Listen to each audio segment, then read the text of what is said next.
Good afternoon, ladies and gentlemen, and welcome to the gold medal game here at the 2023 Football Canada U16 Western Championship as Team Saskatchewan plays host to Team BC in this gold medal game. Team Saskatchewan finishing first after their game on Wednesday, facing off against a tough BC team after they beat Team Alberta to get to this gold medal game. My name is Chris Haddisbeck. I'm joined with Olivier Eddy. Olivier, looking forward to this gold medal game. Oh, aren't we ever? We got two great teams who had good showings, earlier this week, and there's a lot to talk about between these two teams, the strength, the weaknesses.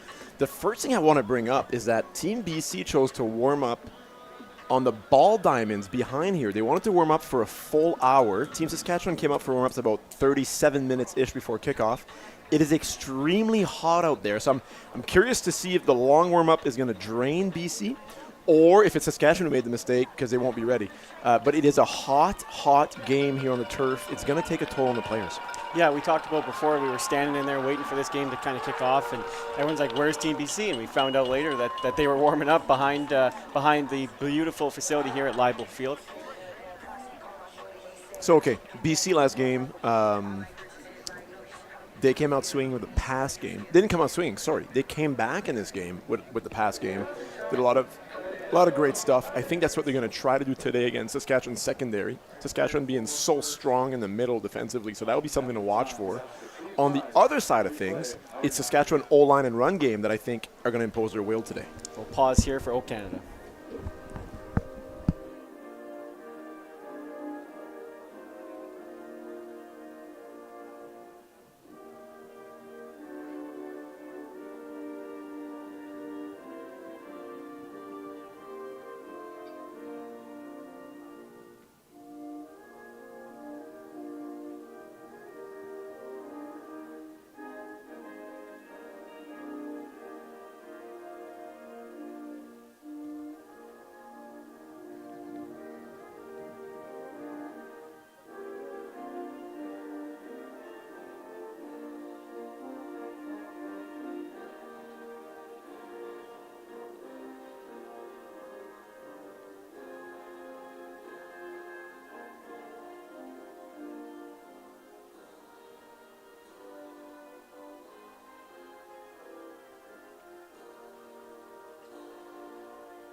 All right, we're getting ready to kick this gold medal game off here in Regina. Beautiful day here. We talked about the weather already. We'll see how that plays a factor as the game goes on. So, Team Saskatchewan ran the ball very well in their first game. Do we expect the same? Yeah, I wouldn't be shocked if they came out with kind of a bigger package and just saying, like, I dare you to stop me. I think that's the attitude they have. That's what they imposed against Manitoba early on. And I mean, they have two running backs, 1A and 1B. We talked about that. Both strong runner. We've got, let's mention them. The first one is Marcus Adam Jr. That's right. We saw him, great jump cut abilities. He's very young, 13, 14-year-old, maybe 13, I think. He's on the youngest age group, and he plays like a veteran. And then his cohort, Samuel Trent Lafreniere, quick story about him, got stuck in the elevator last night for over an hour at U of R. The elevator stopped functioning. He's stuck in there. He's sweating. They had to get him some water the moment he got out. A little bit of a funny story, but I think he's A-okay for today. Yeah, we talked about that two-headed monster a lot on Wednesday. We'll see if they look to stay on the ground or if they look to throw early. Team Saskatchewan as they get ready to kick off to Team BC here. Thank you, everyone, for tuning in and watching this game wherever you're from. Please be sure to give some commentary in the comments. We do have a chance to see that. If we mispronounce names, we're doing our best here, so please help us out with that as we look forward to kicking off this gold medal game here. We got viewers from Florida. We got a viewer from the Netherlands cheering for BC. I think that's wonderful. Keep it coming, you guys.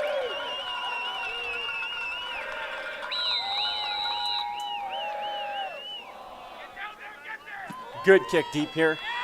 Going to be returned at about the 20-yard line. Bouncing back, they're going to have to come up and pick that up. Number one, Noah Finkley. They have the opportunity to make a big play to start for Team Saskatchewan here. Great coverage on that kickoff. That's a good start for Team Saskatchewan. Yeah, and it's a bit of a mistake on the BC side. You got to catch that ball in the air. It makes such a difference.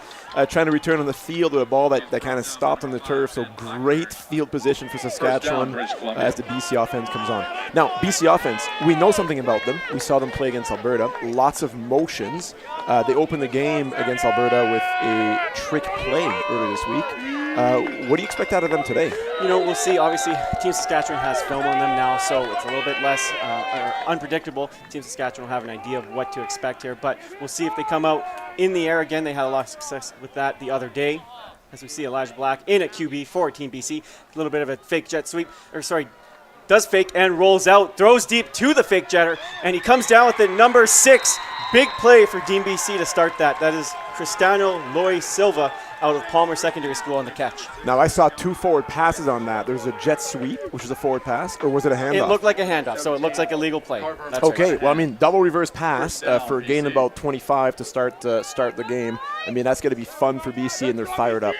I believe it was actually quite the play fake. A fake jet, long roll out from the QB, hitting the receiver deep. Good play there for Team BC. Very creative. BC's not afraid of all these fancy motions. They have a player down now. I think it's the player who did catch the ball, number 6.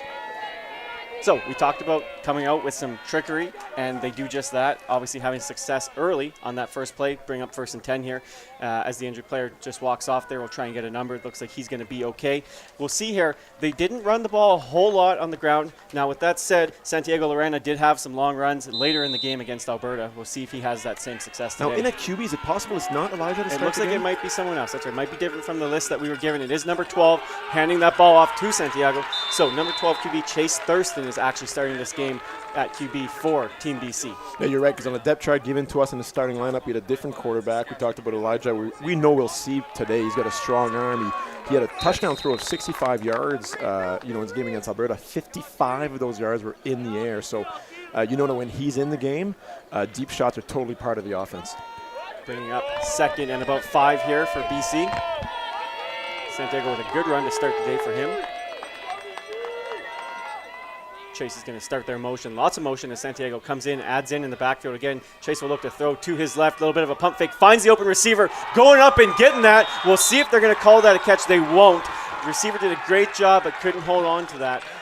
Went up and tried to get it, coming down incomplete. Yeah, good job finding a hole in the zone coverage. You got to throw that ball behind the linebackers, but in front of the free safety. So great job dropping it there, and then linebackers just a yard away from being able to tip the ball, but a good hit that knocks the ball loose. Now we're going to see the punt unit come on. It's a good stop there for Saskatchewan on 2nd down, giving up just the 1 first down on that first play.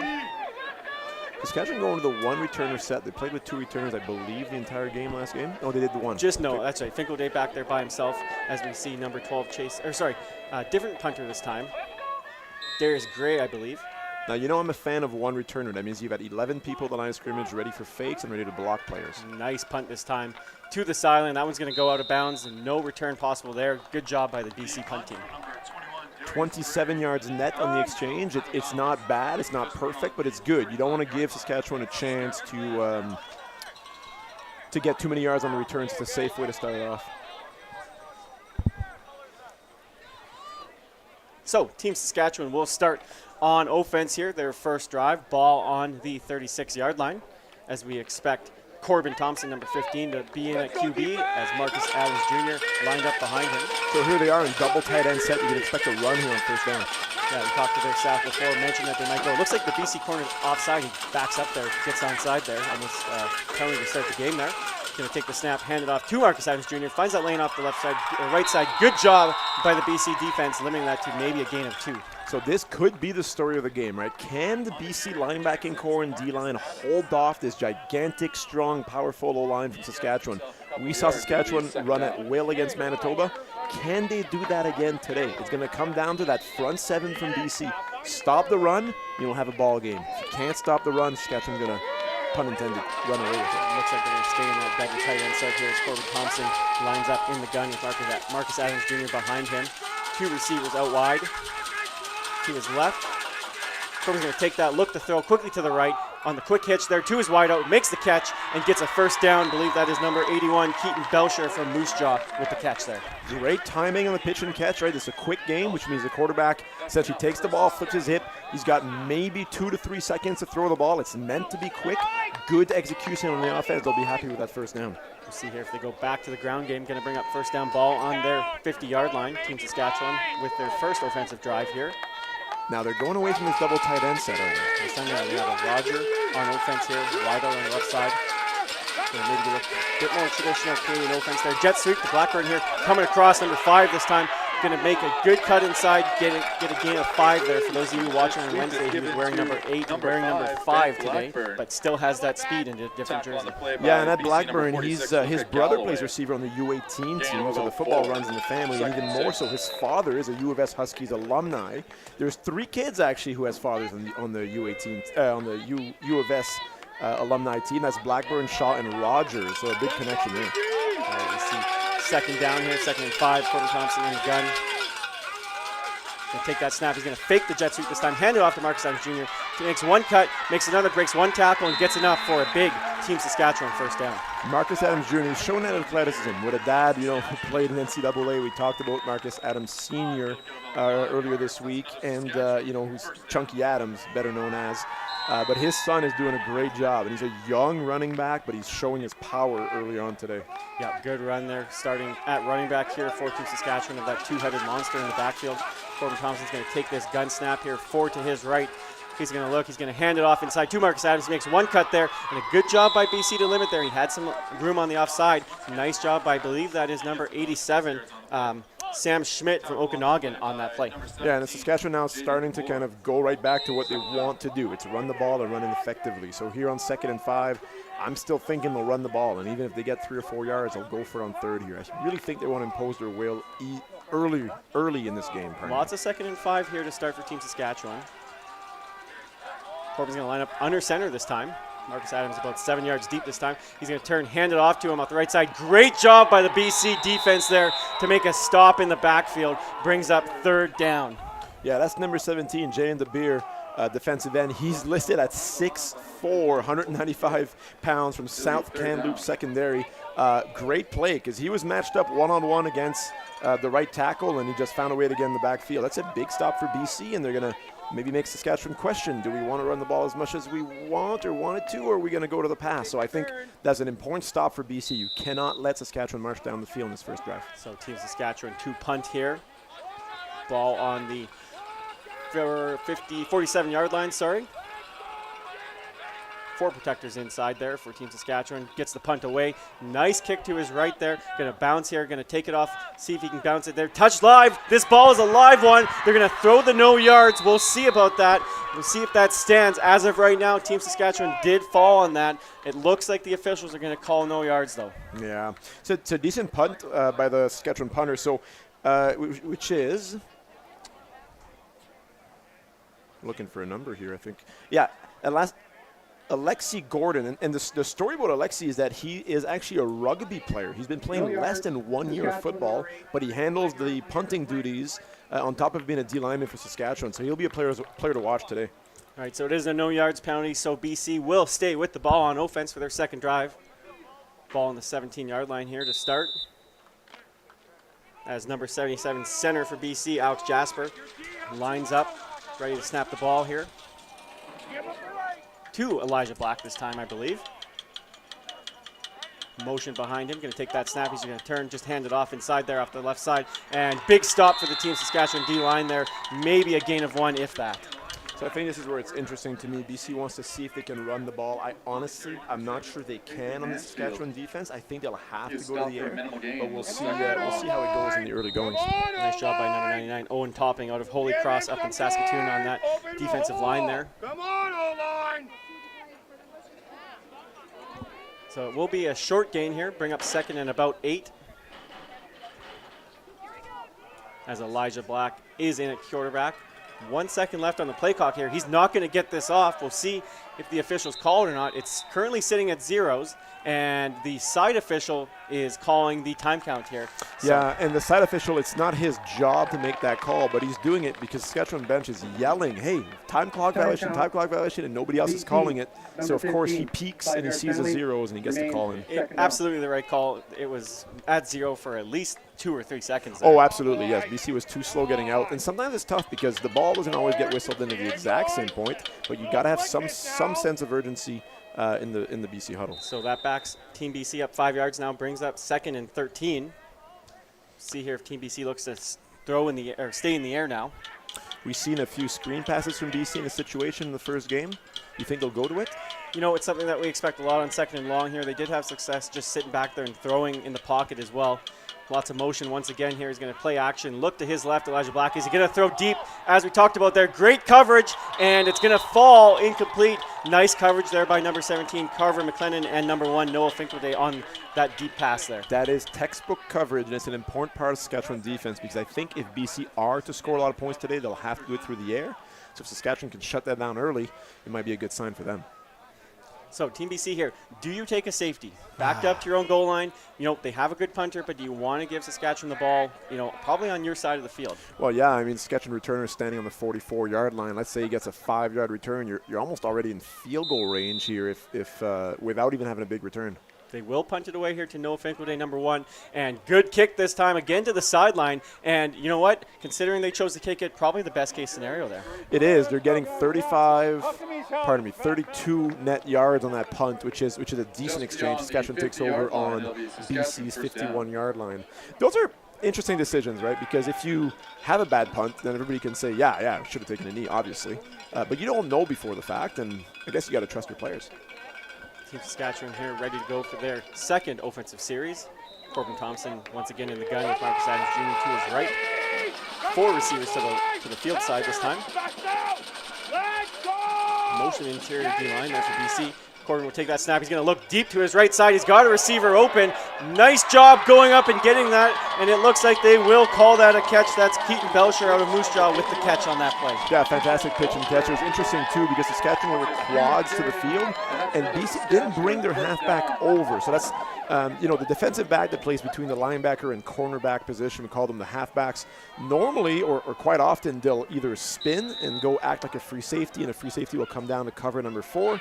But they didn't move at all, which left Saskatchewan against kind of a 2-on-1. But they still threw the ball and got the completion.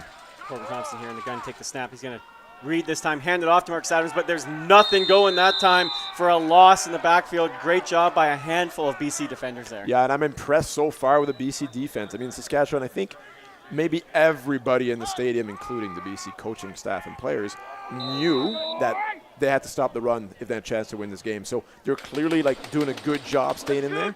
And so far I'm impressed with the BC defense. Yeah, good job there. Led by 37, Lucas Sindanko. Corbin Thompson in the gun. He's going to take that fake jet sweep. He's going to look to pass this time. Lots of time. And he's going to throw to his right side. It's going to be intercepted by BC. He's going to take this out. He's got lots of room on that sideline. And he's going to be pushed out of bounds at about the 21-yard line. Yeah, it's too bad. They had their fullback, Lloyd, open. Just a bit of a diagonal concept with number 3 running across the field. And then the fullback opened up late, right down the middle, wide open. The quarterback was stuck on that early read. So that's challenging there, and a big play for BC. Nice play there, I believe, was that number 10, Matthew Reed, on the interception. Good play there. Gives his offense back the ball. Chase Thurston in at QB. You know, we've seen a lot of teams rotate in quarterbacks in this tournament. Manitoba was one of the few that didn't. Saskatchewan had both playing a little bit.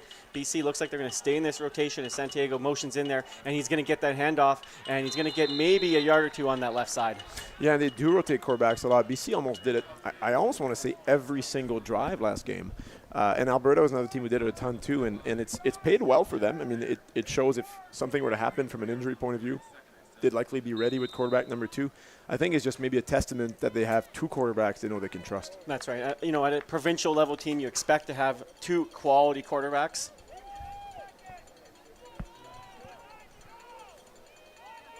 Brings up 2nd down, 2nd and about 7 for BC. Chase Thurston in the gun. He's going to look to pass this time. He's looking to his right. He's going to roll out. He's got some space if he wants to run. Looks like he's going to do just that as there's a flag down here as Chase runs out of bounds. This one's going to be coming back on a hold. Yeah, number 20 there from the BC team. That's Santiago Lorena, I believe, who got called on the holding penalty. So that'll be back, and we're looking probably at a 2nd and 15. Nice job by Chase there. He rolled out. He saw that he had the space. It's too bad coming back on that penalty there, but showed his mobility as well. Yeah, and Tony's a little bit upset there with his hands up in the air saying, wait a second, I held? But yeah, you did. And at the point of attack, that's where it's difficult, right? Because the player's running away from you. So if you keep your hand on that jersey a little too long, you'll get called for it. And I guess you got two choices in that position. You either got to run your feet and get close to that body so it doesn't look like holding, or plain and simple, you got to let him go. Yeah, penalties being a big factor in this tournament. Obviously, lots of penalties in the last game for Team Saskatchewan. That was talked about a lot as well in the game that we saw this morning. So hopefully not the case this afternoon as we see 2nd and long now for Team BC as Chase puts his receivers in motion. He's going to look to throw again here. He's got time. He's looking to his left. He's going to throw it deep there. He's got his receiver, goes up and gets it and falls in bounds. That's going to be a called and incomplete catch there. That was a heck of an effort. I thought he came down with it from back here. Max Pratt, who's been just an outstanding player for BC. He's one of the leaders on that team. He's emerging as a hardworking guy who makes plays. I actually thought he had it. I thought, wow, what a spectacular play. But unfortunately for him, that's ruled incomplete. Yeah, obviously us being on the other side of the field, probably 60, 70 yards away, tough, but that was a heck of an effort to go up and try and get that one. Yeah, you got to love the effort. You love to see it. You do love to see it. As we see another Team BC punt here, they are going to punt this one away, see if they have the success that they did last time. Another good punt here, obviously aiming for the sideline. That one's going to go out about the 40. So Team Saskatchewan winning the positional battle a few yards at a time right now. Yeah, even after the turnover, Saskatchewan's got to be happy where they're standing on the field. It's 0-0. It's almost the end of the first quarter, but they have a little bit of an edge on BC, but we're being treated to a pretty equal game so far. It'll be interesting to see how this one goes. Yeah. Quick quarter so far, only a minute left. Much faster than the previous game this morning. And that's probably the lack of penalties. That is, yeah, much cleaner game so far, which is great. As we see Corbin Thompson under gun this time. This time it is number 22, Samuel Trent Lefferin, who had a great game last time as well. The two-headed monster in at running back this time. We'll see. They will look guard tackle pull. He's going to go off the right side there. Breaks one tackle, keeps his feet moving, breaks another. He uses that speed, and he's going to be close to a first down here. We'll see where they mark it. Nobody can slow that guy down. Not an elevator, not a BC player. That's again a 12 yards for Samuel Trent Lafreniere. And there's another late flag here. We'll see. It looks like it's going to be a dead ball foul. So could bounce Saskatchewan back, stay 2nd down, or give them an automatic first depending on who it's on. So I know we got some football fans here that may not be accustomed to Canadian football. So Daniel, to answer your question, why do they punt on 3rd down? So in Canadian football, you only get 3 downs. So 3rd down is treated the same way the 4th down is in American football. So that is why. So that is going to be a penalty on Saskatchewan. It's going to bounce them back here, and I believe it's going to bring up 2nd down as they did not get enough for a first down. And yes, Jetta, you're right. So Canadian rules, you need 1 foot in bounds when you have possession of the ball for the catch to be considered a completion. So I know in Americans you need 2, but in Canadian you only need 1. So 2nd and long, we talked a lot about screen passes, something they did a lot with number 5 Ben Blackburn last game, coming from that slot back position. They ran a few different screen passes with the running backs as well. Maybe something we can expect here. Also something that Team BC defense is probably expecting as well. Yeah, that's the interesting thing. Saskatchewan didn't have to run all of their great plays because they took an early lead against Manitoba, so they might have something different left in the bag. Corbin Thompson's going to take this snap under center. He's going to fake the option. He's going to screen outside to number 36 on the left side. He has number 60 lead blocking for him. He's going to cut, break one tackle, go outside, and he's going to get that first down for Saskatchewan. That is number 36, Toby Kakura out of Leboldus with that first down. Toby Kakura, I'll tell you this right now, great patience. He had the ability to go wide right away, but he knows how this play is designed. He needs to let his left tackle, number 60, Matthew Saul, make his block first. Great patience from the receiver to then bounce it outside later that allows him to get a first down. Well done, young man. So that will be a first down for Saskatchewan. Ball on the 25-yard line. Corbin Thompson in the gun. As we see Team BC, lots of motion once again on the D-line. Ben Blackburn coming across. Fumble on the snap, and it's going to be picked up by Team BC on another turnover. Yeah, that's a 2nd turnover in the first quarter for Team Saskatchewan. This might actually be the last play of the first quarter. They had similar issues last game in the first quarter, getting a fumble. Turnovers are costly in this game of football. Number 19, James Cardos out of Langley Secondary School in Surrey there with the turnover, doing a nice job falling on that fumble. So, Daniel, one of the things that, in Canadian football that's fun is, like, there's more motion for the offense, a bit more room, and then with, like, 1 foot in bounds. The idea is to make it a more offensive game where you have a high-scoring game and kind of more fun for the fans. So that's kind of the idea behind some of the Canadian rules. Now, there's over, and you're welcome to Google this, there's over 100 rule differences between American and Canadian football. So welcome to our game, and I hope you appreciate and have fun today as you learn about some different rules and things we can do. Yeah, feel free to ask questions in the chat. Like you said, we love seeing the questions about the Canadian rules or anything else that you might have, as we are here at the gold medal game 0-0 after one quarter. Great game so far. Yeah, I like it. I like the fact we've got two evenly matched teams. It should be a good game. I was under the impression that maybe Saskatchewan would be able to run at will against BC. It is not the case. BC's D-line linebacker is doing a great job, so I think we'll see a pretty balanced game. Quick water break here, as it is a hot one here at Leibel Field in Regina. Give the kids a chance to get some water. That first quarter seemed to have flown by, didn't it? It did. You know, we've talked about the pace of the game, how that first game went a little bit long, lots of penalties. This one much better so far. We hope it stays that way. Pace of play is very good. Lots of good plays so far from both sides. For those of you wanting to follow along to the stats, go to reginarams.com/stats. Our crew here doing a great job, as well as our production crew on cameras. We thank everyone for tuning in today for this gold medal game. Wherever you may be from, be sure to give a shout out in the chat where you're watching from. Yeah, lots of people from Abbotsford and BC, and we mentioned earlier from the Netherlands and from Florida, so it's kind of fun to see all that. We know there must be some people from Saskatchewan as well, obviously, although the fans are pretty packed. I've got a feeling that most Saskatchewan parents probably drove down because Leibel Fields is loud today and full of green. So Elijah Black in at QB for BC. Motion behind him and going across his face once again. Running back motions out. That's number 7. Coming back this way on a jet sweep here at TBC. And it's going to be another penalty there on Team Saskatchewan. That's going to look like maybe a face mask at the point of attack there. Lots of motion, though, from Team BC once again. Yeah, BC is trying to create some misdirection. They had some success. Actually, I shouldn't say that. They didn't have much success with the misdirection against Alberta because Alberta was so patient on defense. They didn't chase everything. It might force teams to play a bit more zone, which then BC knows that, and they can pass accordingly. But yeah, big motion packages from BC. So we'll see what the call is here as the officials quickly get together to talk about this.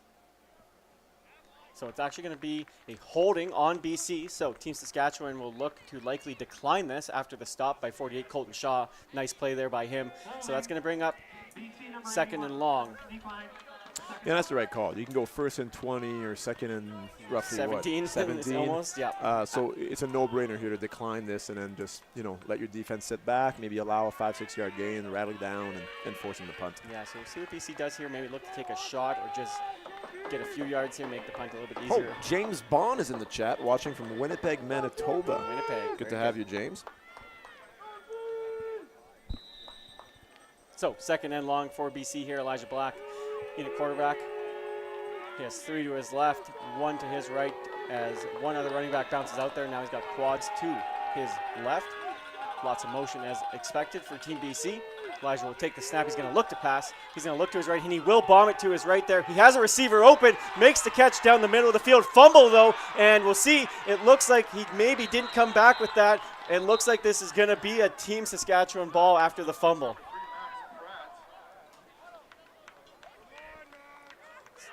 All right, so they're going to call 1st down. Looks like he did end up falling on that. From our viewpoint here, it looks like he didn't end up with that ball, but it is going to be a Team BC 1st down. Now, BC, great job airing the ball out, and Max Pratt being one of these solid receivers. I mean, he's having a great tournament. He's clearly a leader on the field, but there's one thing BC has struggled with all tournament long so far. It's hanging on to the football.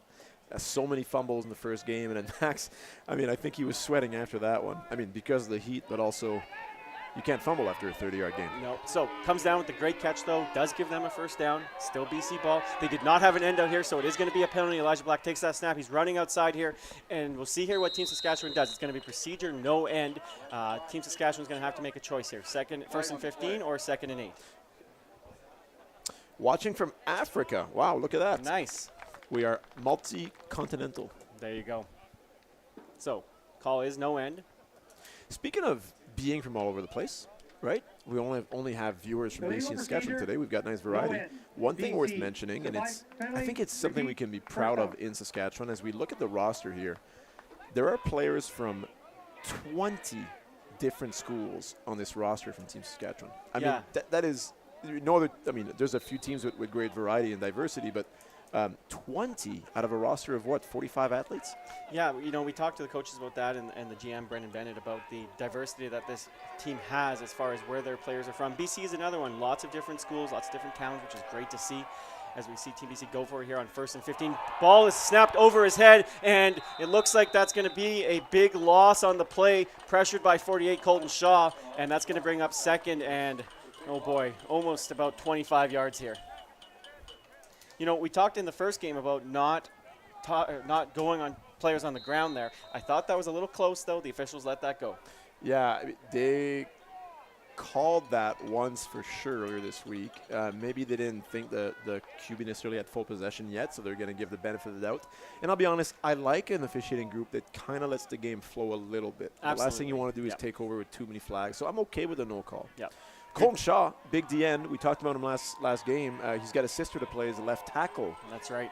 For the Regina Riot, the women's football team. So that must be a fun backyard summer barbecue. Screen pass here too. Santiago, look out, number 3 there, going to make a big block there. And Santiago's going to keep going here as the flag does come down. You know, I thought they might call that crackback. We'll see if that's the call here. I think they did. That's the comparable to CD Lamb, number 88, which we do not have on our roster, that I think is going to get called here from a block from behind or a crackback of some sort. That's going to be potentially 2nd and very, very, very long. So, injury for Team Saskatchewan, number 40, Jack Bear, down here. It looks like he'll be okay, although he's getting looked at right now. Maybe some cramping today. We've talked about the weather. Very hot out here. Players hoping to stay fresh with the amount of water that they're drinking before pregame. So, going to bring up 3rd down here, 3rd and long. As we wait for the snap here, I'll rattle off some more locations. It's very impressive. We got people from, I believe, Tennessee. We got people from North Korea. Is that true? I don't know if they allow I don't know. YouTube Africa, streams there North or not, Korea, not sure. Watching my nephew all the way from Denver. Thank you, Nick, to being with us. And I agree with you, Kalen. Let's throw the ball to 88. And 88, by the way, is Logan Wagger. It's just that he was wearing on a roster sheet here, he was hidden between number 13 and 15, but he is wearing number 88, Logan Wagger, or is it Wager? Really good receiver. He was involved quite a bit in the game, in the first game when they played Team Alberta. I was a big part of that. Big part of that win for them. So we will look for him to get involved. He's one of those players that is very dynamic, fast, agile. Expect him to get balls on jet sweeps, expect him to return punts as well and kicks. Absolutely. So looks like Jack Bear walking off on his own strength there. And good job catching that snap there. And there's going to be pressure on the punt here. There is a flag down as Noah Fingerday catches that punt in the air. Nice job catching it as he's tackled there. But I think this is going to end up being a roughing the kicker and another late penalty as well. Yeah, a really bad penalty. I'm sorry to say it, but Miller Childress, you can't do that. Just went and decked a guy from behind late after the play. We call that a tourist hit. So we're going to have an automatic 1st down for BC on the kicker, and I think you have another 15-yard on Saskatchewan. Those are very undisciplined penalties, and it's bad to see. We'll see here. I'm not sure who made contact there for Team Saskatchewan, but it was enough for a roughing the kicker, an automatic 1st, and another 15 yards at the end of that as well. Yeah. The second penalty for me is a problem. You know, the play's over. You can't just go hit somebody from behind for no reason. That's bad discipline on Team Saskatchewan. Yeah, we had a good view from up here on that one. Good call for sure, as well as the roughing the punter. Definitely the right call. Ran into him. Punter did a great job to catch a high snap and get that one away, but it's going to give BC a 1st down here at the end of this. Yeah, and what we didn't want to get to talking about, I'm going to bring it up. Last game for Saskatchewan, they had over 200 yards of penalties. Way, way, way too many. Shot themselves in the foot. First quarter was really clean, but that last play here, we got 30 yards of penalty and automatic 1st down, which is essentially a turnover. Yeah, as we see number 48 for Team Saskatchewan, Colton Shaw, being helped off by the trainers here, walking off on his own strength, though. Hopefully he's okay. We also have a dead ball foul, unnecessary roughness, Saskatchewan. We'll go up 15 more, 3rd down BC. Saskatchewan bench here seems almost appalled with what they call. Hey, so believe it or not, They did Chris, not call roughing, just running into. correct. So there's only 20 yards of penalties, and the biggest difference is that it's an automatic 1st down. You know, from up here, it looked like it was maybe a roughing, but they called running into. So it's not an automatic 1st, so they get the running into the kicker penalty plus the late dead ball foul, so it's not an automatic 1st. See, that's where I'm surprised. I thought that unnecessary roughness, I thought that would be an automatic 1st as well. Yeah, so it's going to be 3rd and instead of 30 this time, 3rd and about 15 at the end of that. Nice job punting that one away this time. Finkelday will go back, and he has a little bit of trouble with it, but gets it there on the bounce and gets what he can on that return, and going to give Saskatchewan the ball on the 44-yard line. Yep, good solid return. Getting about 10, 12 yards on the boundary with no space. That's well done. So, wow, we've got a 0-0 game with two teams who showed the ability to move the ball quite well in their first game. It's an interesting first half. Yeah, it's been very entertaining so far. Fairly clean aside from the last few minutes here. 9 minutes left in this first half. 0-0. We saw lots of scoring in that Manitoba Saskatchewan game, 49-21, I believe. So a little bit different so far today. Corbin Thompson is going to take that snap, hand it off to Marcus Adams Jr. Good job inside by Team BC. I believe that's led by number 32 there on the tackle. Sorry, get a number there. 39. Nice job by Kobe Kidd. We said his name a lot on Wednesday. Player of the game for BC. Yeah, Kobe Kidd and the BC front seven, for me, is a story of the game so far. I know I'm repeating myself, but I expected Saskatchewan to run the ball, and they're just doing a great job. Kobe Kidd is worth mentioning. He's from way up there in Prince George. He drove 12 hours for some practices, and he didn't know anybody on the team. He kind of came as a solo, but he's been a great addition to this roster. Corbin there is looking for number 36, but some confusion on the play there. Maybe thought he was going to hitch up there, decided to go deep, and lucky to come down with an incomplete pass there. Yeah, and that's the famous backer halo play that, that's ran so much in Saskatchewan, where the quarterback can actually hand off the ball. And if the linebackers are, if you will, playing the run, they'll pull it and throw. The problem with the receivers in the boundary is that they have options. They can run either like a 5-6 yard hitch, or they can run a go route. And clearly the quarterback and the receivers were not on the same page on that one. It's a lot for the QB to read and to be quick. They generally do a great job. It's just unfortunately a bit of a mishap on that one. So it will be third down here.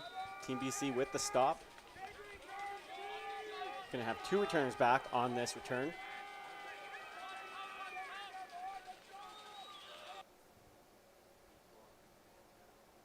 Good snap that time by Saskatchewan. Gets this ball away. A little bit of high one. We'll see if they let this play or not, if they're going to blow it dead.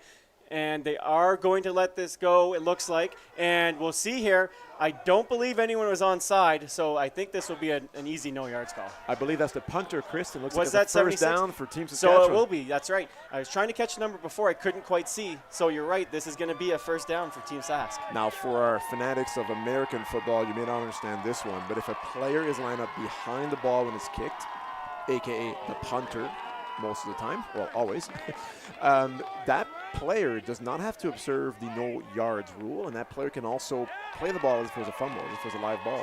So a heads-up play by a punter, and dare I say, who's playing his first year of football, to understand that rule, and it's a great heads-up play and a beautiful first down for Team Saskatchewan. I don't think they drew it up that way, but I think they're sure happy with the result. Yeah, my apologies for missing that. I couldn't quite get the punter number before that play, so I didn't recognize who it was back there. Great job by Alexi Gordon. You are forgiven. Corbin Thompson's going to fake it there. He's going to look to number 81 in the flats. He has some space. Nice blocking outside there by Kobe.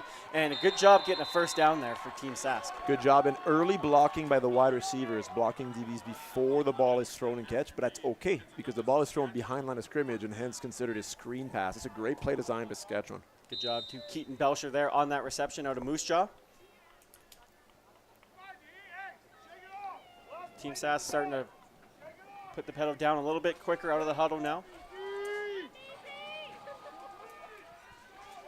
Corby's going to take that snap. He's going to fake the jet sweep, hand it off inside. Big lane inside. He's going to use that speed, see if he can break that tackle. He does. Good job by that corner to prevent a touchdown. That was looking like a house call with that how big that lane was at the start of that play. Sure is. And Jack Lawrence, who's listed at 5'8", 173, looked more like 6'1", 220 to me as he kicked out the defensive end to create a massive hole for the running back. That's a great job by the H-back or fullback or whatever you want to call him. Fantastic play by the young man. Injured player for BC down here as the trainers come out.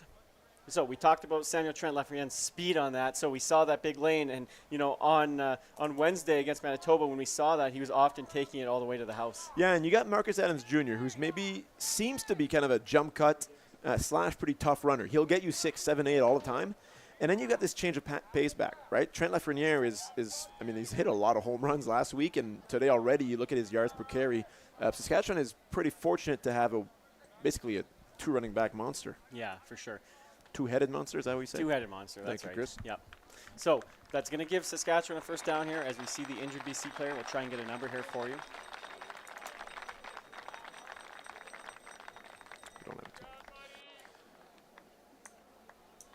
Well, so far, Saskatchewan running for about 5.5 yards per carry. Still a very good average. They're happy with that, but it's nothing like their 14 yards plus. That's correct. Earlier, and they're also passing the ball okay, minus the fact that they have 2 turnovers today. That's maybe the difference in the story. As the injured player walks off here with help from the trainers, Saskatchewan will get ready to line up once this play is whistled in.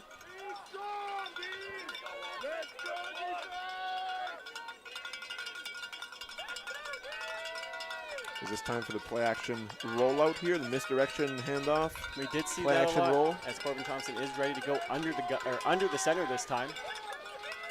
With Lafreniere in the backfield, Ben Blackburn on his right.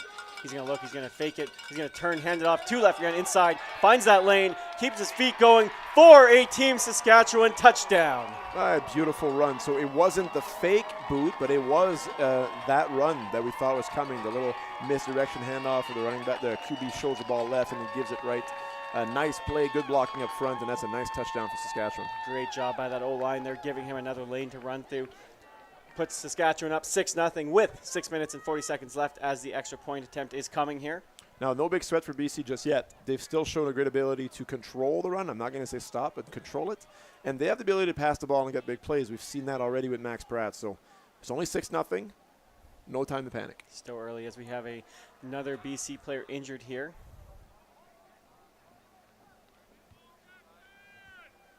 Well, Chris, is this what we expected out of this first half so far? You know, it's tough to know what to expect in a tournament like this. We talked about how there's only 2 games, and to have Team BC play Team Alberta the other day and Team Sask play Team Manitoba, obviously new opponents, you're not quite sure what to expect. It's a bit tough. You don't get to see every team play each other. So I think it's a great game so far, competitive, going to be a 1-score game still, exactly what we want to see in a gold medal game. Yeah, it's pretty neat. You know, BC is showing a bit more flashiness, razzle-dazzle. They try to do a lot of motions. They love their double reverse pass.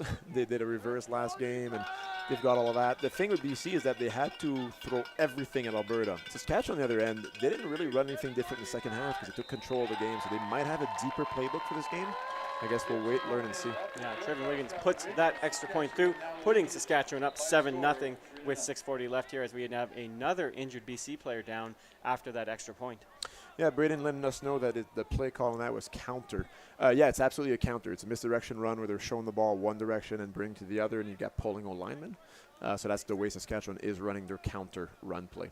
But I'm waiting for that counter play action boot, which we saw so much of in basically second and long situations for Saskatchewan when they're in the red zone.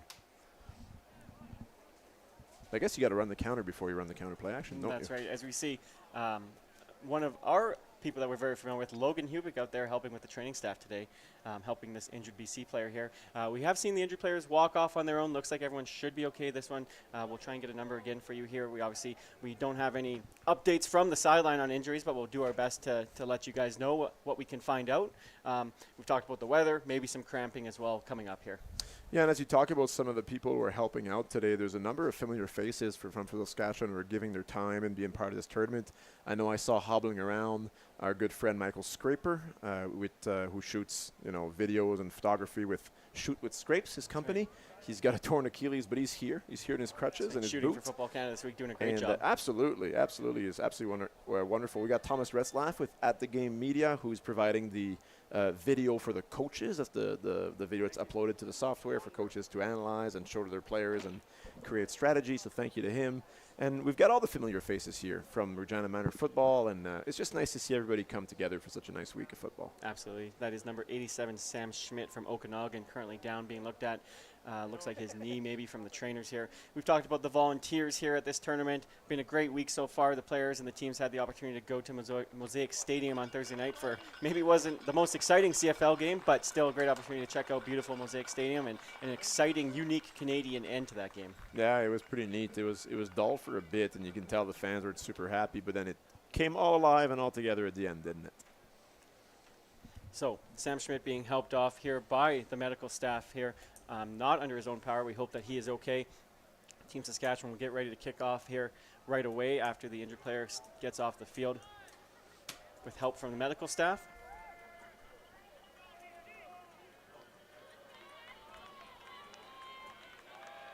Kicking for Saskatchewan is Trevin Wiggins, correct? And he's actually listed as a linebacker, so obviously from Saskatoon has a couple of different roles to play on this team. All right, as the officials make sure everyone is good and safe to go here. 12 on both sides as we see a late substitution. Potentially Sam Schmidt was the player that's being replaced here on the kick return team. Well, that was an issue for BC. They really struggled to get substitutions in on special teams. They even punted the ball with 10 players on the field instead of 12, and Alberta took it for a touchdown. So hopefully they clean that up today. Great speed on the return here from number 9 on BC. Has to make one miss, and he doesn't. Good job by the kickoff team there, because number 9 there, Lucas Segler, had lots of speed going off that right side. Yeah, and it's a receiver from Saskatchewan ends up making the play. Cristiana Loya Silva, I hope I pronounced that right, who's running down the field. Receivers, you know, if you're not going to be the starting receiver on the team, you got to be useful and prove yourself useful in different positions. You might play on punt, you might play on kickoff. It's a great job on this one to come in and make the play. We've seen special teams play a big factor in a tournament like this. Obviously, special teams sometimes, and for the wrong reasons, gets overlooked, but we've seen in tournaments and in every football game how important and vital it is. So Team BC will start with the ball on the 36-yard line, as it is Chase Thurston in at QB again for BC, number 12.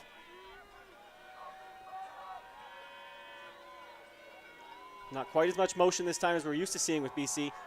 Good job staying there, hitting downfield. We'll see if they call that a catch or not. I don't know if the officials had the best angle, and they're going to call that a big first down for BC. Yeah, BC taking a shot here on first down. Looks like a 3 or 4 vertical concept right up the seam. Quarterback, no hesitation, just launches it. Great job here on taking a look on the replay. So big first down there for BC. Nice throw from Chase Thurston, giving his receiver a chance. Beautiful catch. Good job on the camera team. So we see Max Pratt come outside to his wide open position. Motion again for BC. Chase is going to take that snap a little bit to his left. Does a good job. He's going to have to beat the contain there. He does. Puts it on the money outside there. Good throw to number 88. That is Addison. That's right. They put him all the way at the top because of the number change. Logan Wager on that reception. Yeah, the speedster Logan Wager getting involved in the game. That's a good call by the BC offensive coordinator. You got to get him and Max Pratt involved because these guys are playmakers for them.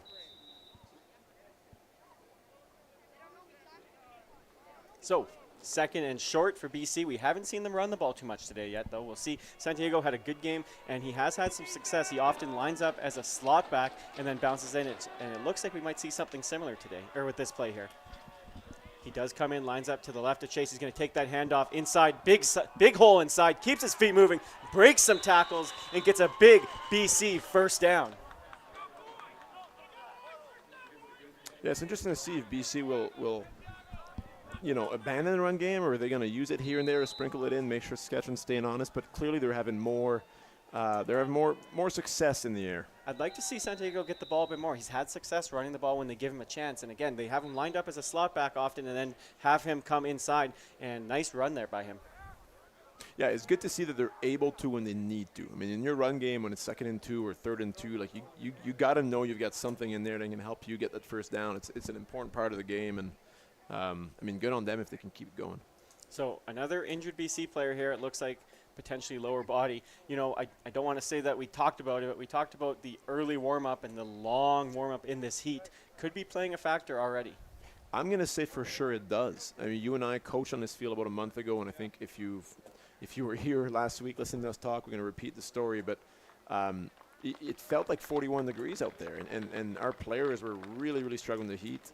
I know today, even just between the games, we went to get hot dogs, and like you feel the heat right away. So yeah, that long warm from BC might have been a mistake.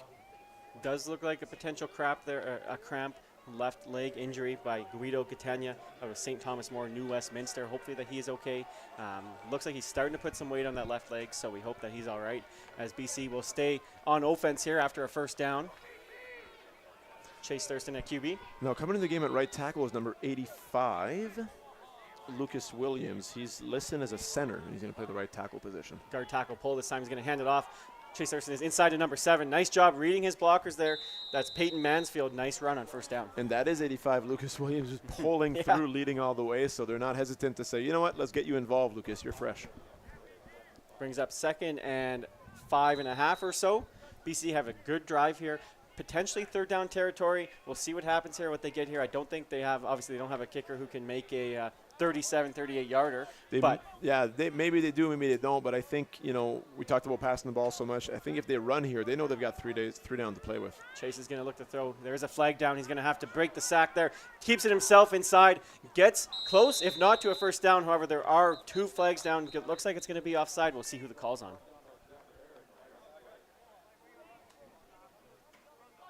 Looking like it will likely be a offside call, depending on who we'll see will be a big call here.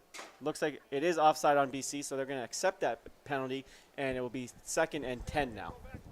Yeah, much tougher spot now for BC. Probably forced to throw the ball here. But then again, if they've already decided it's 3 down territory, their playbook is still fairly wide open here on the 33-yard line. Quick first half so far, much quicker than the other games that we've seen so far in this tournament. Only 3 minutes, 52 seconds left. 7-0 Team Saskatchewan leads Team BC in what's been a great game so far. Chase Thurston in at QB for BC right now. Ball on the 34-yard line, 2nd and 10. Motion across. He's going to look that way. He's going to look back right this time. Find his receiver deep over the middle. Great play by Noah Finkelday, the safety, coming and knocking that one down. You can say that again. Yeah. Great play by Noah Finkelday, knocking that one down. And indeed it is. It's the veteran. It's one of 2 players returning for Team Saskatchewan, and he's a great athlete back there. He's he's kind of guy who plays returner for them. He does a number of things, and honestly, I thought he was beat. He came in to play the seam on the boundary side, but there's a bit of a post seam route on the field side, and he just planted his foot down and came back. It's just a good play by Noah. We saw Noah make an incredible play against Team Manitoba, playing normally at safety, playing down on a play against Team Manitoba, reading that little swing pass and pick-sixing that from about the 20-yard line. Yeah, and now he gets ready to line up to return the field goal here, maybe expecting it to be short as he stands on the 1-yard line. So we'll see if they prove me wrong. I said that I don't think they had a kicker who could hit a 40. Well, I said 35-yarder. They're going to try a 40-yarder here. So. Now, in this situation, you don't want to stand on the 1. You want to stand in the end zone and let the ball go in the end zone so that you can take it out, which gives you the ball on the 20. But I'm not sure Noah's standing in the right spot here. We'll see what happens. Darius Gray here with the kick for BC, and that ball is going to land short as Noah Finkelday catches it. He's got a ton of space on the left side with good speed. He's going to break that one tackle and then finally brought down by Max Pratt after a good return. It makes me look bad because he was lined up short, which is a good thing based on how short this kick was. He was able to catch it on the run potentially and get some good yards. Pre-game scouting by the Saskatchewan coaches, checking that leg strength there. Yeah, that's one of the things you can do during warm-ups, although BC did warm up in the ball diamonds, but it's when you know that the kicker has a leg that's about 35 and then on up for a 40, you can prepare for a fake or maybe knowing that it might be short. Coming down to the 3-minute warning here, 3 minutes, 14 seconds as Team Saskatchewan starts on their 36-yard line. Corbin Thompson in a QB with Marcus Adams Jr. behind him with that fullback set once again. Coming across he is. Ben Blackman going to fake it, hand it off to Marcus Adams, bounces right, makes one person miss, and then gets brought down by a couple of BC defenders. Yeah, Saskatchewan subbing fullbacks in and out. It's Lloyd that's in the game right now, so we know Lloyd a little bit. He's been playing for years now in Regina Minor football. He's got a house full of 4 boys, so he's a tough kid. He's the third one of 4th, and he also plays long snapper. And I know his father's always been involved with Regina Minor football. He wears 34. You know why, Chris? I'm going to guess George Reed. Your guess is correct. There you go. That's a great representative of a running back, as it looks like it will be a timeout here for Saskatchewan just after the 3-minute warning. So for those of you new to the Canadian football, you often see different play clock rules under the 2-minute warning in American football. In Canadian football, it is 3 minutes. So time will stop after incomplete passes and out-of-bound plays now. Now, yeah, the clock stopping on those situations, really, if you're on offense, there's no need to hurry up as much as there would be in American football. I don't think it's time yet to go, oh, my God, hurry up, hurry up, hurry up. The reality is you can take your time and just play regular football, drive down the field, and if anything, you don't want to leave too much time on the clock once you have to get rid of it. One of the great things about this Canadian football game is how much scores can happen in the last 3 minutes. We were talking about this at the CFL game on Thursday night with the Riders getting that Rouge, another unique Canadian score, with about a minute left and thinking, man, that's too much time. And yes, indeed, 1 minute as who are they playing with? Edmonton. As Edmonton was bringing the ball back. I mean, it didn't take long for them to be at midfield and be in field goal range. And these kickers in CFL, they can hit a 55-yarder pretty easily. Controversial no over-the-line call there in that game. Corbin Thompson will take that snap under center, turn, hand it off to Marcus Adams. Nice job finding that lane, makes one DB miss. Actually, a nice tackle there, limiting there. Good job reading his blocks. Yeah, Adams on the counter to the left with the pulling guards. Very good play for a gain of 12 and another Saskatchewan first down. So 1st and 10, ball on the 50-yard line, 2 minutes, 45 seconds. Time is running as it's a run play here. As Saskatchewan continues to sub receivers and fullbacks in and out of the games, they've not got one fullback less, and they've got a five receiver set now. As we see number 9 for Saskatchewan bounce out here, Austin Barton from Campbell Collegiate. Corbin's going to look to throw deep to the right side. He has number 81. And we'll see there, comes back and waits for it. DB a little bit mistimed there. Nice job by Keaton Belcher there on the reception. I mean, that's just a great job by the wide receiver. I'm gonna say got distracted a little bit by that, or did he? Because he came up with the ball and good throw and catch. It's not easy to defend these balls that are a little bit underthrown, right? Yeah, we often see pass interference calls on stuff like that. The DB did a nice job not getting a penalty there, but kind of mistimed his jump, giving Keaton Belcher a chance to come down with that one. It's a big play for Saskatchewan with 2 minutes now and the clock running to get a chance to get in scoring position. Colton Thompson will be lined up in shotgun. Ben Blackburn coming across is going to fake it to him, turn and hand it off to Marcus Adams Jr. off the right side. Gets about 6 or 7 yards on that first down. Good first down play for Team Saskatchewan. And again, my eyes keep following number 34, Lloyd, who's playing that fullback position. Every time he seems to pull and kick out, the team seems to get lots of big gains. So he's doing a good job of that position as he gets substituted off here again for another receiver. Merrick Lloyd out of Winston Knoll in Regina here. We don't talk about fullbacks enough. No, we don't. Team Saskatchewan doing a great job making use of them, though.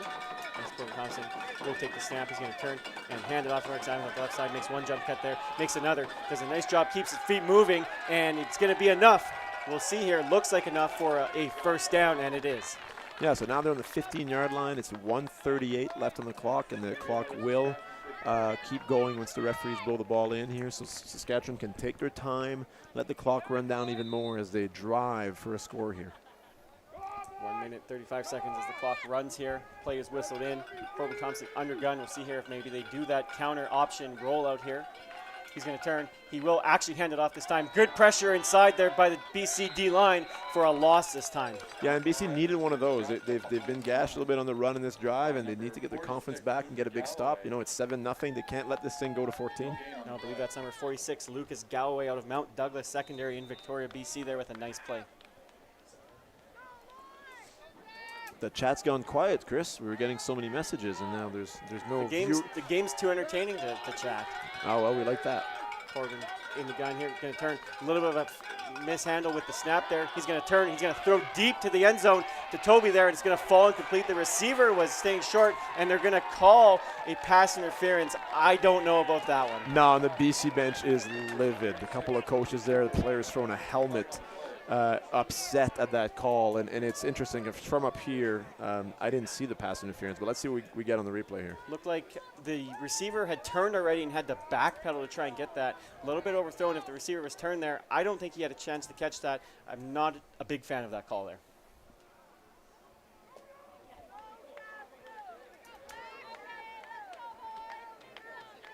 It's one that's been a bit more inconsistent. We saw that as a non-call for most of the tournament, so I think that's why you and I are both surprised. Mm-hmm. So it's going to be first down on the 1 yard line for Saskatchewan here. We'll see if they just look to pound it inside with Marcus Adams Jr. Good O-line here, down in a 4-point stance. Looks like Corbin Thomas is just going to keep this himself, and there's going to be a call here, looking like it's going to be a procedure. Is going to back Saskatchewan up. Now, is that a makeup call, or is that the famous ball don't lie? I don't know. Not yet. Not quite at that level yet, but it will bring up first and goal on the 6 yard line now. Again, Saskatchewan's still comfortable. There's 1 minute. They're getting a first and goal from the 6, and they've been running the ball pretty well. It's no sweat there for them. So we've talked about, we haven't seen it yet, that fake counter rollout. Maybe an opportunity here for Saskatchewan to run that and try and throw something short on the goal line. As Team Sask breaks the huddle with 10 seconds left on the play clock. 1 minute, time stopped until the snap here. Corbin Thompson in the gun. It won't be that play action there. He's going to turn, fake the jet sweep, hand it off to Marcus Adams inside. Nice job by the BC D-line there, and that's going to limit that gain. Going to bring up third down.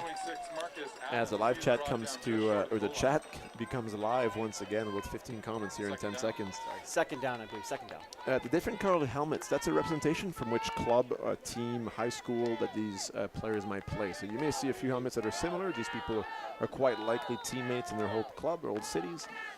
So they get to represent where they're from by wearing a helmet that they're used to, accustomed to, and that fits them properly. So it is second down still. Apologies after that penalty. Corbin Thompson in the gun, takes a snap. He's going to turn, he's going to roll out, throw it to number 81. That is Keaton Belcher with his second touchdown of the day. Yeah, nice easy pitch and catch. That's all play design and good execution by the kids. Nice touchdown for Football Saskatchewan. That's going to put them up 13-0 with 38 seconds left in what's been a great first half so far. And they will go for the extra point. And BC won't have a whole lot of time left when they get the ball. We'll see here if they can get a decent return. And then they do have the arm strength, though, to try and throw something deep for some points here before the end of the half. Yeah, they sure do. There's 38 seconds left on the clock, so you're looking at probably just around 30 seconds when the offense gets back on the field after the kick return. It gives them a chance, but it is a challenging, daunting task to go and get more than 3 points. Snap is good, kick is up, and the extra point is good through from Traven Wiggins out of the Holy Cross Crusaders.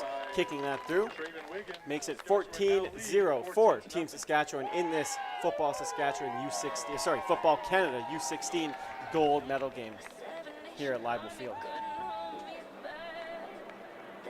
So Olivier, Saskatchewan kind of doing it in the air and on the ground again. Good balance this time.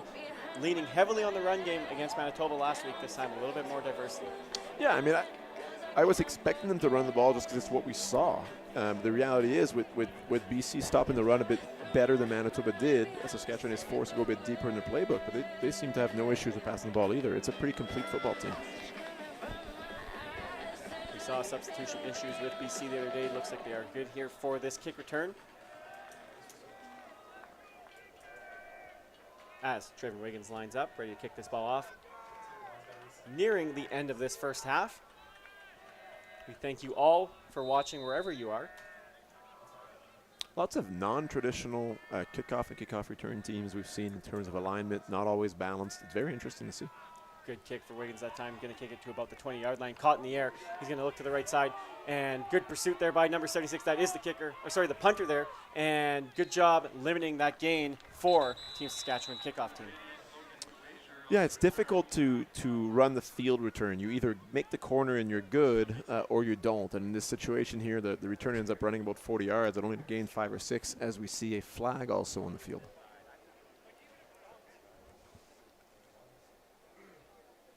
Interesting to see what BC does here if they look to maybe just hand the ball off a couple times, go into half.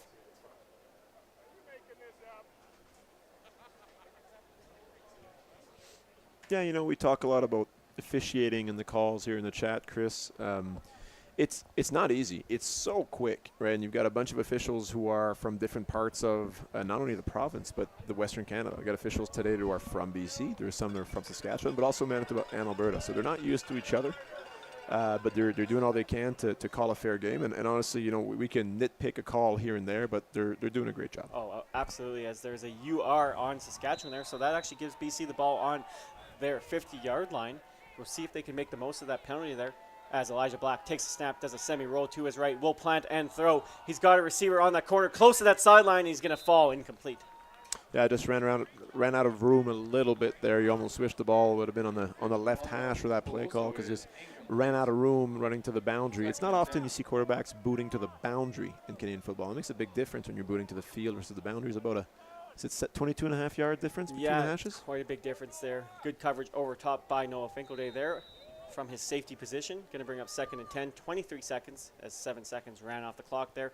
I would expect them to take another shot here, and then from there maybe see what happens. If they want to keep going, maybe go hurry up. They do still have 2 timeouts, though, so they can stop the clock if they choose to. Yeah, and I think you're right. And Saskatchewan knows it, too, playing with 2 deep safeties here, just protecting against a deep pass. Elijah Black takes that snap. He does look to pass here. Good protection that time, but finally gets pressured, and we'll see. It looks like he dropped that ball in the backfield. We'll see who fell on it. Quarterback fell with his legs on the football. I think Saskatchewan ended up falling on it. We're about to get a call here. This is a big call. It is Saskatchewan's ball, and that changes a lot because now with the field position in 17 seconds, it's about the worst case scenario for BC out of that play. As we see 99, Owen Topping having a great tournament, coming up with that fumble recovery from Holy Cross up in Saskatoon, giving Saskatchewan a chance here to put some points on the board here before the end of the first half. So we haven't seen Saskatchewan throw super deep so far. We haven't had a chance to see Corbin Thompson's arm strength. Maybe an opportunity here to take a shot. I wouldn't be surprised to see if maybe they go back to kind of that screen look with a Ben Blackburn that they had a lot of success with as well. As Ben comes outside there, he does look Corbin Thompson to his left. He finds his receiver open, and that one's going to fall incomplete. Yeah, good play design, good play call. We had a wide open receiver there on the boundary. That would have been nice because it only took about 6-7 seconds off the clock. Would have had the ball around the 30-yard line in field goal range, but instead we're looking at a 2nd and 10. So 12 seconds left here. Team Saskatchewan on the 42-yard line. If they go under center here, I'm expecting the counter play action, but it's not the case. So Corbin's going to line up in the gun with Samuel Trent Leffian in the backfield. We'll see if they maybe just trying to get a big gainer with him on the ground. They will fake it. It is that play action roll that we weren't maybe expecting there. Corbin's going to look to keep it himself as nobody's open, and he's just going to get out of bounds there, not touched, with 4 seconds left here in the first half. 4 seconds left. You're a little far for a field goal. You're looking at a 38-yarder. At this level of play, it's a bit risky. Do you try to punt for a single? Do you just take a shot to the end zone? What's your call here, Coach? It looks like they are going to sub a couple players on here. I believe they're going to go with a pass-heavy formation and just try and maybe throw one deep.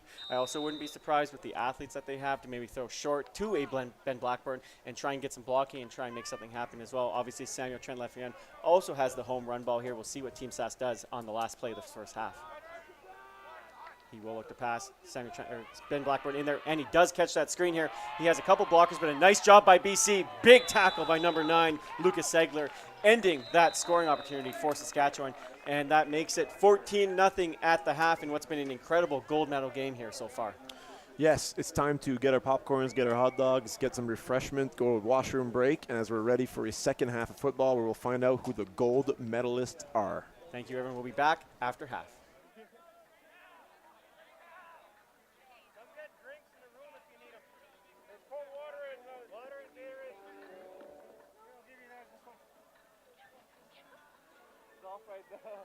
Next play.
Welcome back, everyone, to this Football Canada U16 Western Challenge gold medal game as we get ready to kick off the second half.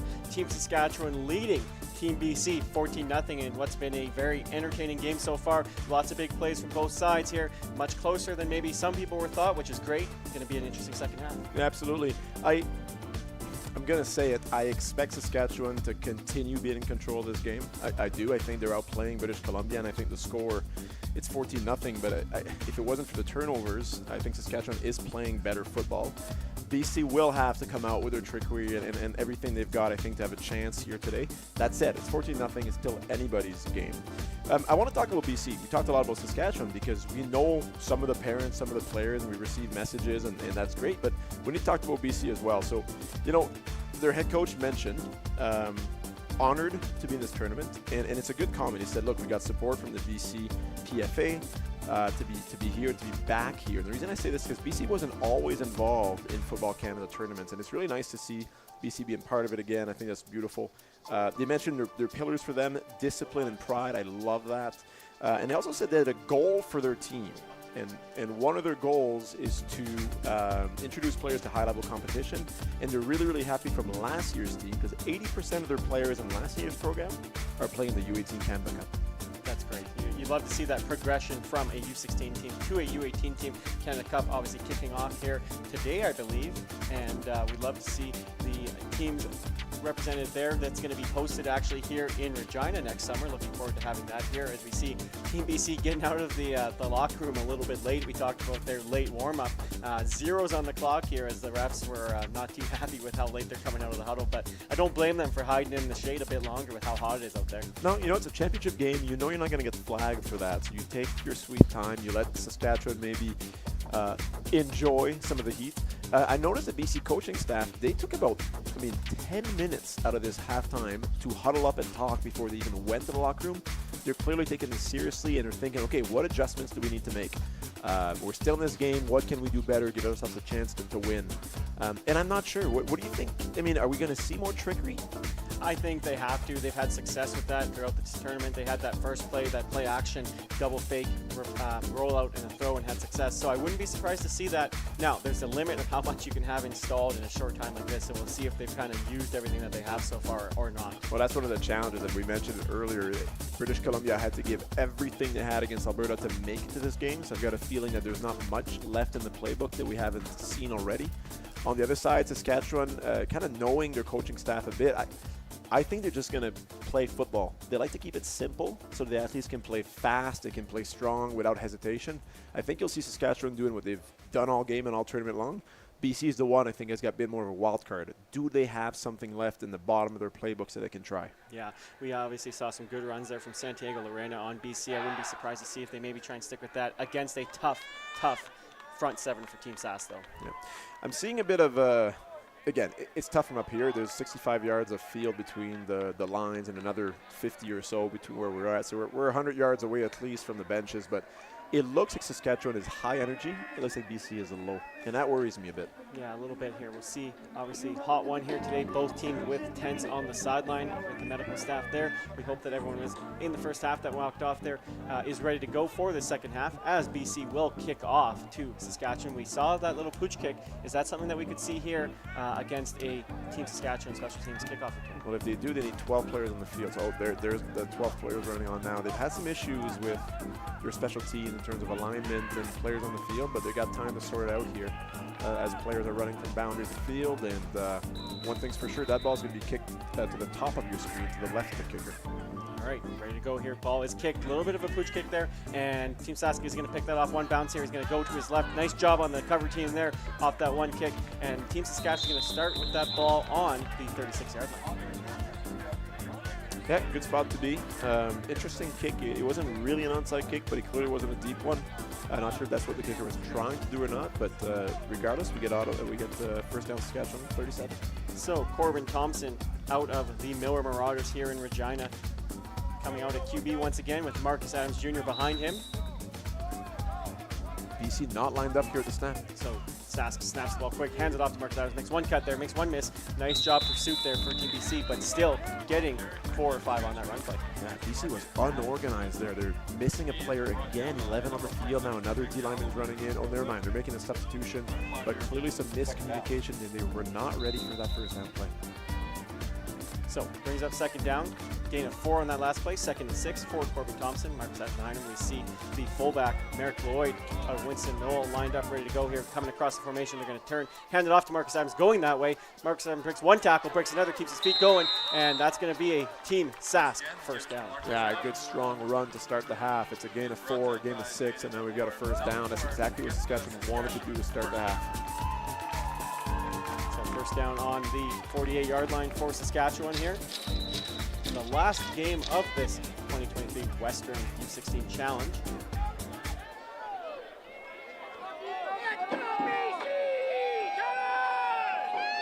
Lots of confusion on the BC defensive side again here. Corbin Thompson looking to throw this time, and he does throw it off to his left side, looking for Marcus Adams, and that one's going to fall incomplete. 2nd and 10 here. Thank you for the comments, for turning off the music. I was jamming at halftime, so I forgot to press the button, so that's on me. But we're back, and hopefully you guys can hear us well. So 2nd and 10 here. Both running backs have shown the ability to be pass catchers as well. Lots of routes out of the backfield, both weapons in the air and on the ground game. Under center this time on 2nd and 10 is Corbin Thompson. Takes a snap. Fakes, quick screen out here to Toby, number 36, for Team Sask, makes that catch, nice job, and a great tackle by Team BC. That's number 9, Lucas Segler, having a great game on that defense. That's the same play call they had on 2nd and about 12 earlier in the game, where they did a great job being patient to let his left tackle come out and make a block. He also was patient on this play, could only get 8 out of it. But again, it's not easy on 2nd and 10 to find a way to get 10 yards. I mean, the whole defense is waiting for you and letting you make the short catch in the rally, but a good play.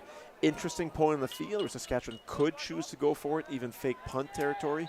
But I think we're likely to see a punt here. So Alexi Gordon back there to punt Holy Cross Crusaders in Saskatoon there. He recovered his own punt in the first half. We'll see if, with the 2 returners, there's a lot of room over here on the left side. If it's something he maybe looks to try and do again. Late substitution here from Saskatchewan. They've got a player that I don't think is used to playing the position he's going to play, but he's filling in. And they are going to have to take a time count here as there's zeros on the play clock as the flag is thrown. So Team Sask will take that 5 yards and back up and try this again. Well, there you go. I was tough on BC earlier for having issues with substitutions. It's not easy in tournament play. It's not like it's your 10th game of the season and you're in the playoff. No, you're in the gold medal game in your 2nd game. You're still figuring out where you play, and if there's been one single injury, then you got a new guy coming in for the first time. So it can be challenging for special teams coordinators. All right, Sask will line up to punt once again. 2 returners back. They have that middle returner now protecting any onside opportunities this time. Nice snap that time. Good job getting that punt away. It is going to go to the deep returner there. Comes up, catches that. That's Segler right there. Nice job catching that in the air. Breaks one tackle, bounces off another. Kind of gets cranked on that one from that one hit, but does a good job. Keeps feet moving, and it's going to be first down BC. I'm impressed by the defensive lineman Shaw, who just ran down the field and was there so quickly, putting a hand and slowing down the returner, and then obviously the rest of the team size coming down to make the gang tackle. BC will start on their first offensive drive of this second half on the 42-yard line. This is BC's chance now. If they can come out and score on this first drive, make this game 14-7, it's going to have a completely different outlook, completely different energy for BC. They need some big gains here. They are going to start with Chase Thurston, number 12 at QB. We see Santiago line up at that slot back position as he comes in here. Wouldn't be surprised to see him get the ball here. As he does, Chase Thurston hands it off the right side. Good job by the D-line that time. Number 99 in there, starting that. Owen Topping from Holy Cross. Finishing that is number 45, Riker Hansen. It's Riker's first tackle today, perhaps. We saw a lot of him last game. He was all over the place, had a couple of penalties, which I think he's clearly dialed down for today. So obviously a great learning from the young man who's a veteran returning player for this team, we were told before the game. Yeah, one of two. One of 2, and much better showing out of him today in terms of controlling his aggression. 2nd and long for BC. Chase Thurston motions Santiago in the backfield, takes the snap. He's going to look to throw quickly to his left side, and that one's going to fall incomplete. Not sure if he was trying to get that out to the wideout or not to number 3, Max Pratt, but just didn't have the arm strength on that play. And we make these comments about the linebackers. It's a difficult position to play. You have to be aggressive. You have to be fast, and you're talking about an athlete that is both of those things. So, bunch of positives as well in the middle of maybe just a comment about too many penalties last game. So third and long as number 21, Darius Gray, gets ready to punt this ball away to Noah Finkelday. Dangerous returner back there. That snap is going to go way over Darius's head. He's going to have to go back and get that. He takes his time. He does punt it away. He does a great job, all things considered. And that one's going to get a friendly bounce there. And it looks like that's going to be a no yards for sure on BC. That's going to give Team Sask the ball up a bit more. A little bit of a confusion there, I think, on that play. But a great job by Darius Gray to snap that or get that and kick that away. Not sure what Jaden DeBeer was thinking there, number 17 for BC. I don't know if he thought the ball was touched by someone because he aggressively went to recover it as if he could get a first down. So that was, I don't know if maybe it was closer than I thought from touching a Saskatchewan player. But either way, it'll be Saskatchewan's ball in good field position. Yeah. Hey, good job by the punter on that. I mean, Saskatchewan did not apply pressure. It was one of these situations where they were setting up a return. Fortunately for BC, that way the British Columbia punter had a chance to pick up the ball and make a play. Very athletic play by the young man. Got a good kick away, gave his punt team a chance.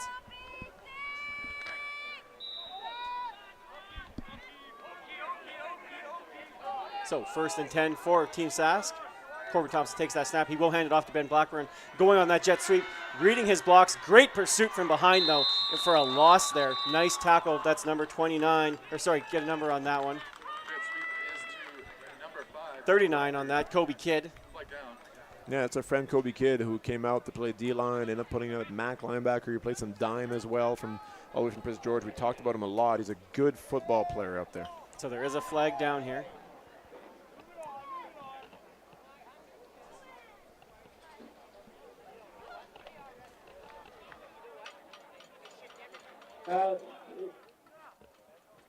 Illegal substitution, BC, number 24. We're going up 10 yards from the PLS. First down.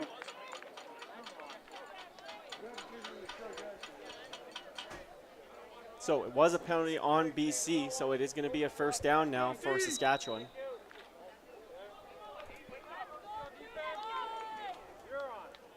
Samuel Trent Lafreniere standing to the left of Corbin Thompson. Takes a snap. He will play action, get it outside to the receiver, number 81. Makes one person miss and then runs out of bounds there. That is 81, Keaton Belcher, the leading receiver for Saskatchewan today. They've done a good job feeding him the ball in situations where it's easy for him to get yards after the catch. That's another great first play on first down.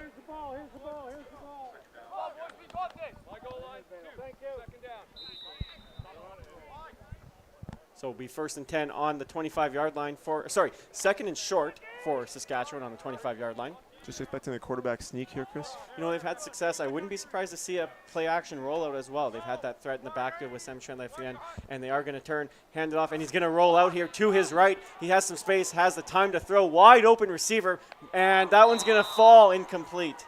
And that's that play we've been waiting for since the beginning of the half or the game. And obviously it's a good play for Saskatchewan. They're able to get a really nice rollout area for the quarterback. They're getting wide open receivers. Just unfortunate they couldn't come down with it. But now, 3rd and short again. Saskatchewan still feeling okay. They can just run the ball for first down. Yeah, I expect them just to pound the ball here inside and get a first down for sure. I don't mind the play call. On 2nd and short like that, you call almost anything because you've got confidence that you can get it on 3rd. Yeah, definitely a good play call. The play was there. Obviously, missed opportunity on the drop, but good play overall. Good call by the OC. Corbin's going to line up under center, and that's going to be a procedure for sure. So this is going to back up now. Team Saskatchewan, they're going to have a little bit tougher decision for head coach David Rogers. Okay, 3rd and 6 from the 30-yard line. It's a 37-yard field goal or maybe a 30-yard coffin punt, or maybe you're going for it. What do you think's the right call here? I think Coach Rogers is going to go for it here. They're going to make a couple of substitutions here. Looks like they're going to keep the offense on the field as we see 2 players run off, but only 1 run on so far. Well, they're short a player, that's for sure. Looks like Team Saskatchewan realizing that in the huddle maybe as we have a late add-on as the gates were not up yet. Time is not whistled in yet, so the ref's giving them lots of leeway. So 3rd and 6 going forward here is Team Saskatchewan. A little bit of confusion on the defensive side there for BC. Corbin Thompson's going to take the snap, look left, have some time, go over the middle, and it's knocked down inside there by number 84, and that will bring up a turnover on downs. Big play for BC. They went with cover 0, no safeties deep, basically saying, I dare you to pass, and indeed they did. Looks like a bit of Bit of a great play for BC. Saskatchewan going back-to-back passes on 2nd and 1, 3rd and 1. Yeah, great job by 84 there. Brody McCallick out of Belmont Secondary in Victoria there, forcing a turnover on downs, giving his offense a chance here. Yeah, good opportunity for BC. That was a very important stop, and now they're back in a position where they can claw back into this game. So Elijah Black in at QB for BC. Rotating quarterbacks as they have done so far this tournament. Picks up a low snap, does a good job, finds a receiver. That's going to be picked off by number 1 Noah Finkley at his safety position, reading that, and gets brought down there. Great play by the safety for Team Saskatchewan. He made it look easy, and that all started with his back pedal. He put himself in a position where he could attack the football at the highest point. Easy interception for him based on his location on the field. It's just a great play by the safety. Good experienced player. Looks like there's a flag, though. We'll see what the call is here. Penalty is on Saskatchewan. So it's going to be a roughing the passer on number 99 Saskatchewan, and that's going to negate that interception. Saskatchewan shoot themselves in the foot here with a number of turnovers, and finally when they get one, they get called with a 15-yard penalty, automatic first down. That's tough. So negates the interception by Finkelday there. Big opportunity for BC here to get away with that throw there. We'll give them the ball first down on the 45-yard line.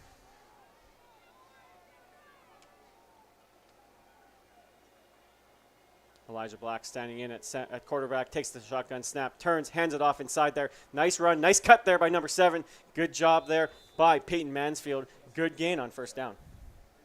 Yeah, BC is finding a way to stay in this game. Saskatchewan, if they want to run away with this gold medal, they got to find a way to shut this offense down and finally put some points up on the board.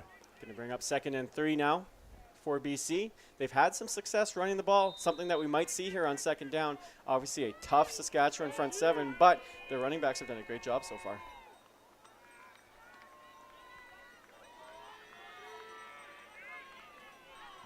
Elijah Black in the pistol now.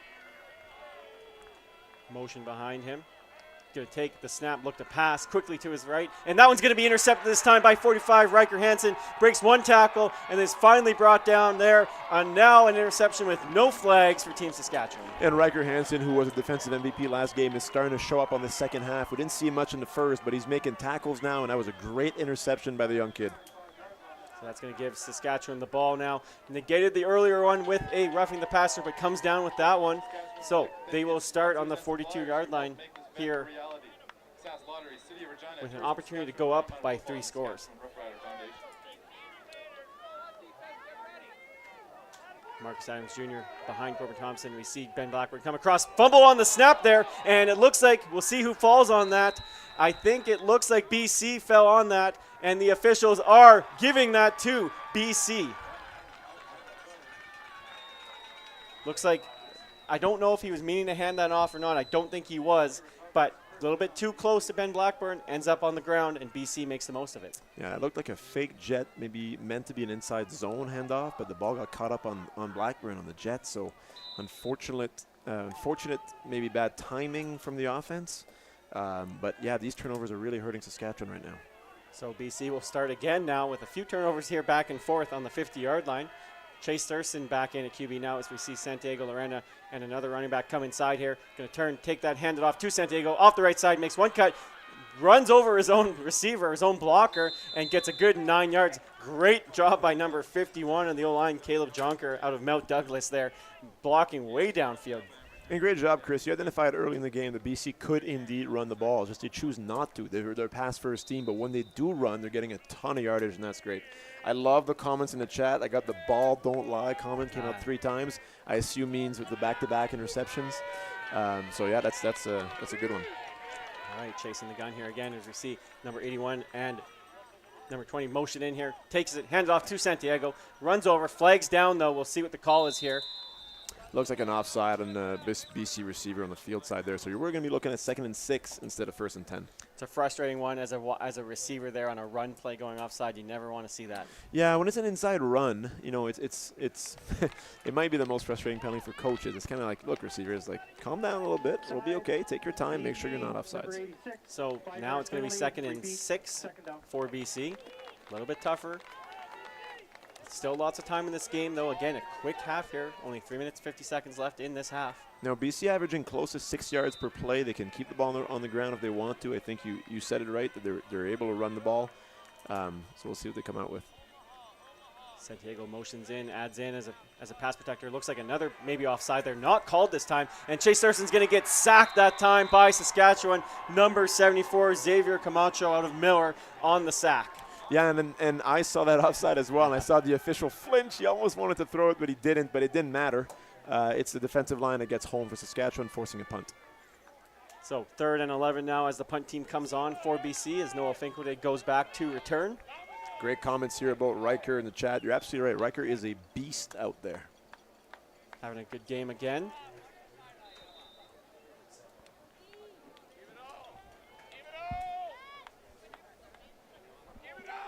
And takes his time, and that one's going to be a little bit of a high one to the sideline.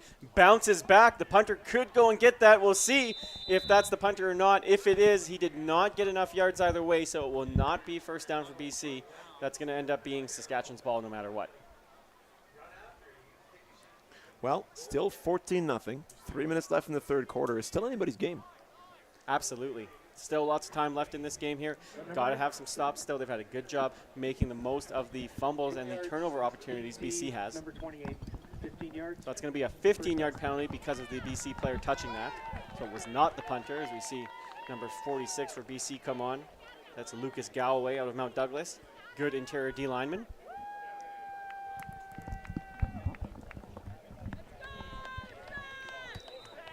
All right, Corbin Thompson lining up under center this time with Marcus Adams Jr. behind him.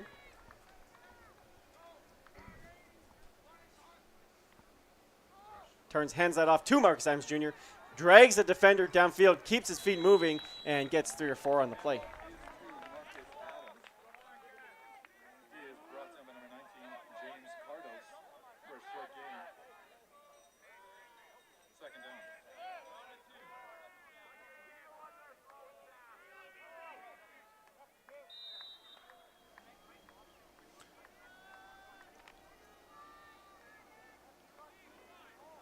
Saskatchewan going with a 2 tight end set this time.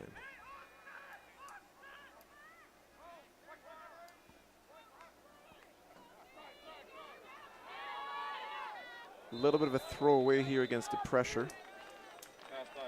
Looks like we're going to see a 3rd and medium coming up. Number 5, Ben Blackburn. He'll be 3rd down.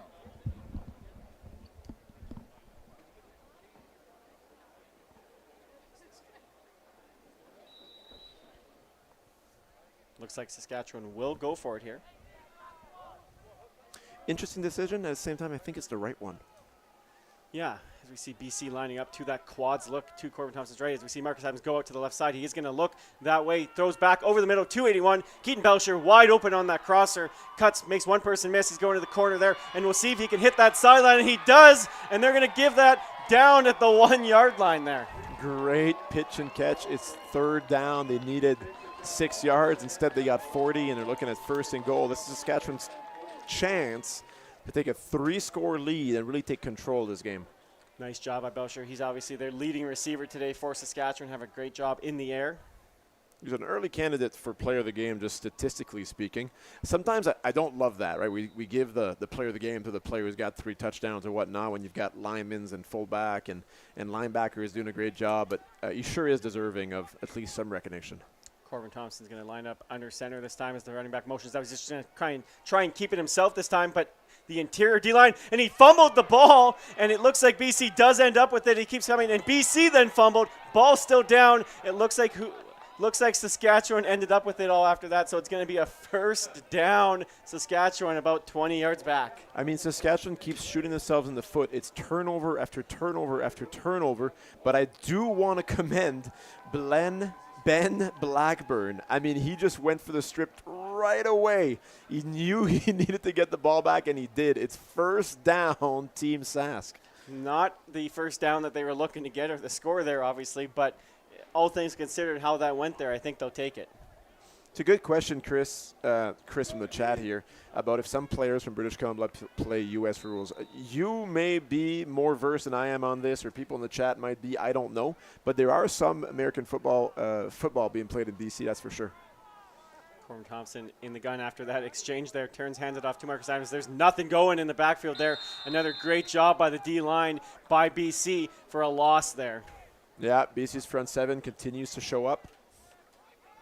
Number 89 having a great game. Addison May, defensive end out of Belmont Secondary in Victoria there as well. Number 38, Lucas Graham. Nice job on that first down play. And that's going to be the end of, and we'll see what's going on here. Looks like Saskatchewan might have called a timeout. Yeah, not the end of the quarter. Or is sorry. it an injury timeout? It looks like it is a called timeout by Team Saskatchewan. So 59 seconds left in this quarter as we see RMF Representative Len Antonini getting ready to give out the 50-50 ticket here at this gold medal game. So Olivier, great game so far, still a 2-score game. We'll see what Saskatchewan does here. Got lucky there, fumbling the ball on the goal line, having a player rip it out and then getting it back. Yeah, and this game could be 21 or 28-0 if it wasn't for the turnovers. So I think Saskatchewan is showing that they are the strongest team, but at the end of the day, they've got to put points up on the board, and they got to do so by staying disciplined and protecting the football. So Team Saskatchewan breaking the huddle here now. As we see Team Alberta and Team Manitoba clearing out their locker rooms after a great bronze medal game earlier. Yeah, it was a good showing by both teams. You know, Alberta kind of took a lead early, but Manitoba still did some great things in this tournament, and notably in the first half against Saskatchewan, scoring 21 points against this tough defense who's holding a shutout today so far. We talked about the two returning players, a young Team Saskatchewan team. So we could expect this team to be strong again going into the future. Yeah, coaching staff says it's the youngest team they've ever had at the U16 tournament. So Saskatchewan will go for it here. Second down, second and long. Corbin Thompson's going to fake it this time, roll to his right. Lots of interaction there going in the backfield, looks for his receiver, and it's going to be a PI, and it's going to be out of bounds. However, it will be a pass interference looking for Keaton Belcher, so they're going to move up 15. However, there is another flag in the backfield, potentially a holding. We could see a replay down here. Yeah, and this is Saskatchewan's kind of, second and long, maybe I want to take a shot type of play call. They've had a lot of success with it in the first game, but today, on both attempts, they're close to scoring, but they just can't seem to get it. And you're right, Chris, 2 penalties here, likely offsetting. Yeah, I won't be too surprised to see that holding call. I was trying to spit it out there during that play that there was a lot going on there in the backfield. And it's actually a roughing the passer. So this ball is going to end up on the 1-yard line between the, or not the 1-yard line, but going to move up real close to that 1-yard line. Looks like it's going to end up on the 6-yard line after the pass interference and the low hit. Yeah, it was a nice catch by the receiver. Just landed out of bounds. The official was in a great position to see the catch or not and immediately ruled him out of bounds, but did also throw the flag for the pass interference, as you mentioned.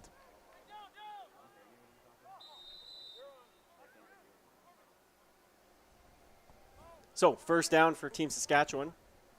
Turn, hands it off this time to Marcus Adams Jr. up the middle, and he makes that cut on that counter play and runs that in for a Team Saskatchewan touchdown. Yeah, nice dominant run there. It was just, that little counter. They run it so well with both running backs. This time it's Marcus Adam Jr. And, yeah, just a great little play there to make it 20-zip for Saskatchewan. We see an injured player for BC here as the trainers come on.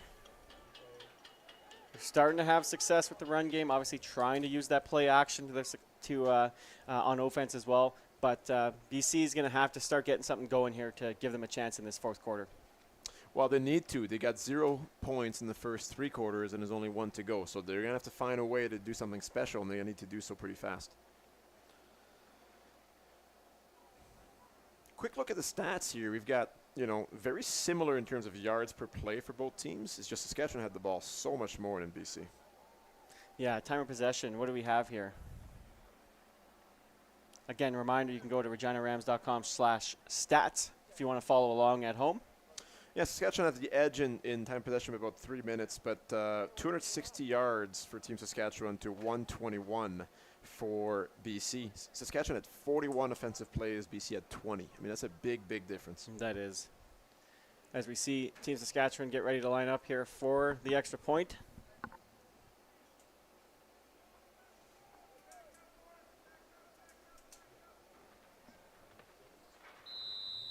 That is number 38, Traven Wiggins. Snap is good. A little bit trouble on the hold though, and that's going to be no good. That makes this 20-0. Yep, score stays 20-0. It's still a ball game, but British Columbia needs to answer quickly here. All right, so 40 seconds left in this third quarter. Still lots of time in Canadian football to make something happen here, but Team BC is going to have to start getting something going. We've seen them try and take some shots downfield, end up in an interception that then got called back, but they got to get the ball moving here. BC looks a little bit slow walking to the field here, a bit demoralized. You got to find some energy in order to climb back into this one. You know, we talked about obviously the long warm-up that they had and the heat that we're seeing here in Regina today. You know, hot across the country right now and doing their best. You know, thankfully it's not too humid here. It's not too moist. It's a little bit of a dry heat, but still players having some cramping issues, those kind of things. And it's hard to blame them with the heat that they're playing in 2 games in 4 days. Yeah, and you see the fans even have umbrellas out to try to shelter themselves from the sun.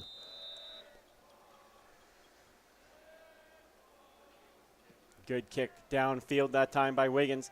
Catches that on the 20 here. He's going to come to his right, look for that field return again, but nothing's there. Great job by number 6.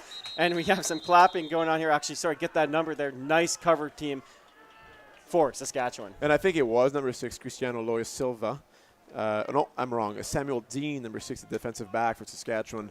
He just recognized very early on this was going to be a field return. So he made his way to the field and to be in a great contained position. That's just a great, intelligent football play by the young man. We've seen some great cover teams for Saskatchewan. Yeah, I mean, clearly a well-coached team. They've, outside of a couple of turnovers, which again, like it's not like you're coaching turnovers or lack of, right? You coach ball security, but when you look at coverage lanes and assignments and be in the right place, Saskatchewan's been impressive. Elijah Black in a QB hands that ball off. Nice job staying up balanced there. Is the ball carrier there. Managed to get a couple extra yards there that maybe looked like a loss in the backfield at first. Now, Chris, BC is getting ready for what will likely be the last play of the third quarter. It's second and about 6 or 7. Are you thinking 3-down territory right away or not so much? You know, we're getting down to that period, obviously, in their own end here. I don't think we're quite there yet, but after this drive, I think we're going to have to be in that 3rd-down territory for sure. You know, head coach Richard White's going to have to start making some tough decisions there. Elijah Black in the gun here. Motion behind him. Looking to his right, pressure inside from 99 from Team Saskatchewan, looking to throw deep. He's going to keep it himself, flags down. He gets the first down, but I think this one's going to be coming back. Yeah, it's unfortunate. Elijah Black makes such an athletic and tough play, finding a way to get a first down, but this is coming back with a holding call in BC. Elijah Black out of W.J. Mowat, secondary in Abbotsford there. Nice play there for him. Promising young quarterback. 10-yard penalty, repeat. Yeah, he's shown a great display of athleticism. He has a strong arm. At any point, he can throw a field side, you know, outside release go, if you will. Not many quarterbacks have the arm strength for that, so the whole field is available to him. We saw good pressure from 99. Owen Topping there, dominant defensive end for Saskatchewan as well. Now, not the last play of the quarter, because by rule, when there's a penalty and you accept it, you know, the quarter or the game or the half can't end on that. So there will be another play here at the end of this third quarter for sure. 2nd and long now, though. Motion behind Elijah. Takes a snap. He's going to look to his left quickly. Pressure there. Gets it over the middle. And good job by the safety coming up. Number 1, Noah Finkelday. A little bit of a dangerous pass there. Wasn't sure who was going to come down with that, but a nice hit on the receiver there. Yeah, they're trying to find Logan Wager, which is one of their favorite targets. He's speedy. He's good, but no doing in Noah's area of the field. That's right. So that will bring up the end of the third quarter here as we get ready for the fourth quarter at the 2023 Football Canada U16 Western Challenge in this gold medal game. We thank all of you for tuning in, no matter where you're from. We've had people mention that they're watching from all over the world, which is great to see.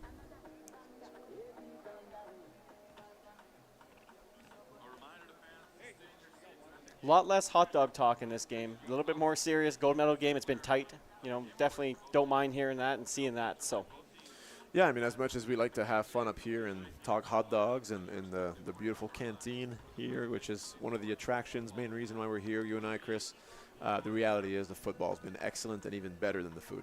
Absolutely. Lots of people watching online. We thank everyone who's tuned in over the week here. Just want to mention a couple of Football Canada sponsors. Sport Canada, Volt Athletics, GameStrat, Avis, Invictus Gloves, Opro Mouthguards, NFL Canada, and the Canadian Football League. We thank them all for being a part of the Football Canada team, and we want to thank all the members who helped make this broadcast possible as well. Yeah, we're fortunate to have such a good team, and I hope you guys are enjoying having the opportunity to watch these games at home and to do so with not just one camera or two, but I believe 3 full sets of camera here today, and it's a nice luxury to have. Yeah, great production quality here. Very lucky to have that for Football Canada, Canada Sport, doing a great job representing these young athletes in our country. We talked about the U18 women's tournament coming up in Ottawa in a few weeks, as well as there's the U16 Eastern Challenge happening right now, as well as Football Canada Cup. Lots of football being played across this country. Yeah, and in we're July. lucky. I just saw a little photo from the games happening out east at Mount Austin University. It is pouring rain over there while we're blessed with beautiful sunlight here in Regina. We'll take that great kick by the Team BC punter there. Noah Finkway is going to have to take that off the bounce, goes back to get that, tries a stiff arm there, and keeps his feet moving and gets down to the 53-yard line. Yeah, good coverage. It's not always easy to cover a kick that's kicked so deep, especially when the returner is going all the way to the field side, but good coverage by the British Columbia team. For sure. So we talked about Mount Allison. Obviously, your alma mater, played football there, and definitely no rain here, no moisture at all. Definitely not soggy conditions that we have seen in some of the other games out east. Sometimes you wouldn't mind the heat or the rain compared to a plus 40. Yeah, I think you'd take 5 minutes of it here just to cool off, and you go right back to the sun. I know that, I played receiver and I played punter. You want your hands dry to play both those positions. The linemen out there, they don't really care. They'll play no matter what. They're a tough bunch, much tougher than you and I are. But yeah, no, it's just completely different weather across the country today. We see number 38, Lucas Graham, potentially another cramp, something that we've talked about a lot today. And Lucas played a great tournament. We said Absolutely. his name a lot in game one, a little bit less today, but he's one of those good football players. He's been good on special teams. He's been good on defense. Good athlete from British Columbia. As we were mentioning, lots of football being played across this country in July here, between the men's and women's. Again, talking to Sienna Burns, one of the Team Saskatchewan athletes going to Ottawa here. They're very excited to go there and have that tournament there. I know they're excited to play at Carleton University, go to a CFL game there. Football Canada doing a great job growing the game across this whole country and with boys and girls. Yeah, and I mean, the two quickest growing parts of football in our country are women's football and women's flag football. Of course, boys and men's flag football is growing at a rapid pace too, but it's nice to see women's football growing as fast as it is. It's kind of an empowering sport for a lot of the young ladies. I know there's a lot of elite football teams like in Regina here, and it's just great to see. Yeah, we've seen flag explode across this country, and we're starting to see a lot of athletes who play both. And it's exactly what you want to see. You want to see the flag athletes grow and the women's tackle football. It's great to see that U18 tournament start up last year. Just 6 aside for now. Obviously, we hope as it proceeds that they'll grow to a 9-a-side or a 12-a-side tournament, much like we're seeing at these tournaments as well. Yeah, and absolutely. And to go back to flag football, it's an interesting game too. You'd think maybe it's not the greatest sport to learn some of the aspects of football, such as tackling, but the reality is it requires a lot of very similar skills. If you want to pull those flags, you've got to come to balance and be under control, and you got to have your eyes low, and so there's a lot of eyes low. That's terrible coaching. You got to have your body posture low, and it's a great initiation to tackle football. All right, so Lucas Graham helped off there. We hope that he's okay. Team Saskatchewan will start with the ball here on the 52-yard line. Corbin Thompson takes a snap, looks, hands it off to Samuel Trent Lafreniere. Has to make one person in miss. He does. Makes another nice spin move. Makes another. Cuts outside. He's got the sideline here. We'll see. He's got great speed. Good pursuit. There's a flag down, though. We'll see. This looks like it's going to be after yards gain, though. Going to be first down no matter what. Might not score on that, but that's one of the best runs we've seen in the tournament, making 2 players miss, and what was surrounded by orange jerseys. What a run by Samuel Trent Lafreniere. He might have been trapped last night into in the elevator, but he is sure running wild today. Having a great game once again. Both running backs are, as well as Marcus Adams Jr., as his dad was texting me earlier in the game talking about his potential as an athlete. He's doing a great job here at this tournament as one of the youngest members on this team as well. Yeah. Great job on the replays here in the tight shot. We saw him break 3 tackles on that run. Great run by Samuel Trent Lafreniere out of the Centennial Chargers. Had the opportunity to coach against Centennial Chargers a few years ago in the provincial championship. Great football program out of Saskatoon. It's just great to see so many different cities and towns represented between Saskatchewan and BC in this game. Yeah, a great mix of south and north for Saskatchewan, including the great north way up there. It's really nice to see players from 20 different school programs represented. That's right. So brings up first down after the penalty. After yards gained, it was a illegal block or a hold. So they will get a first down, though. Corbin Thompson takes it, hands it off to Marcus Adams Jr. off the left side. Nice job by that O-line there, leading the way. Good run there for a first down. Back-to-back runs of 10-yard plus. That's what we call imposing your wills in the run game. And Team Saskatchewan is finding a way now, I think, as Team BC is starting to get to feel the heat and be a bit tired. You know, it's 20-0 in the fourth quarter. Saskatchewan is just saying, yep, we're ready to run the ball now. Yeah, running behind Nathan Nicholson there out of Regina Minor Football from Regina Beach. And starting to try to run this clock off. 10:40 left in this game here as Team Saskatchewan is up 20-0. Corbin takes that snap, hands it off to Marcus Adams. Lots of pressure in the backfield again, though. Nice job by the BC D-line. Yeah, I'm loving this because just as I say Saskatchewan's imposing their will and running, then the front seven from BC shows up and gets a tackle for a loss. They've done a great job containing the Saskatchewan offense, who scored 40-plus points earlier this week, and BC's showing up to play today. So it brings up second and long here. BC's got to have a stop to get themselves back in this game here as the time is running down here. Just about 10 minutes left in this game. Corbin Thompson in the gun. Now take the snap. Play action. Going to look for Keaton Belcher on the right side in the flats. He makes that catch. Going offside there, going outside there, gets a big Saskatchewan first down. Good question here. Leroy asking about the stats and what are the first downs. It's been really lopsided. Saskatchewan's just got their 20th first down, while BC has 4, according to the stats sheet. So, you know, Saskatchewan's only up 20-0, but really they've been dominant today. BC's done a good job containing the scoreboard, and that is helped by a couple of forced turnovers. But Saskatchewan is continuing to showing their dominance here today.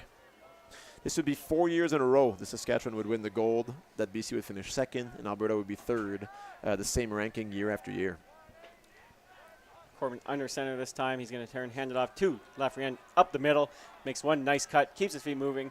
Great job inside there. O-line is making some big holes right now. Yeah, it's another first down for Saskatchewan. They're starting to average 8-9 yards per play now here in the fourth quarter, and I think the BC defense is starting to feel it as you see a lot of players with their hands on their knees gasping for air. It's a hot one out there, and when you've been on the field for that many plays, you start to feel it this late into the tournament. Nice block by Cole Rogers there out of Melfort, playing center today for Team Saskatchewan.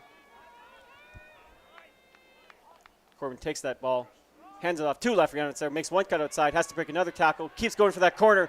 Looks like he has the speed here, and he's going to dive. Nice job by BC there, and they're going to call him in for a touchdown. That's a nice long run, and I think this is a little bit of the dagger here as they go up 26-0 with 9 minutes left, under 9 minutes left in this fourth quarter.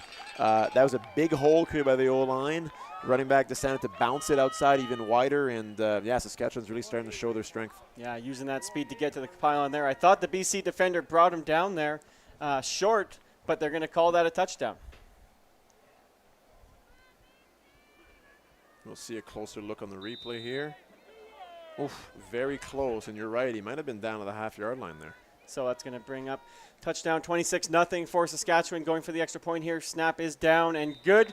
That makes it 27-0 with 8 minutes and 53 seconds left in this gold medal game. The challenge here, and it's BC's been playing decently well on defense, okay? I mean, the Saskatchewan O-line is very, very good, and the run game is very good, but BC's held their own. What's really challenging is that the Saskatchewan defense, they haven't given an inch.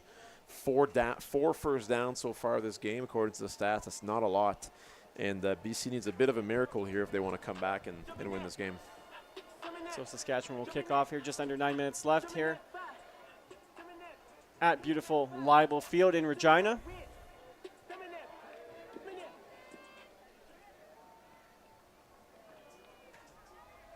As 38, Traven Wiggins from Holy Cross gets ready to kick this ball off. So BC's short a player once again on special teams here. I think the officials are going to wait and let them sub in.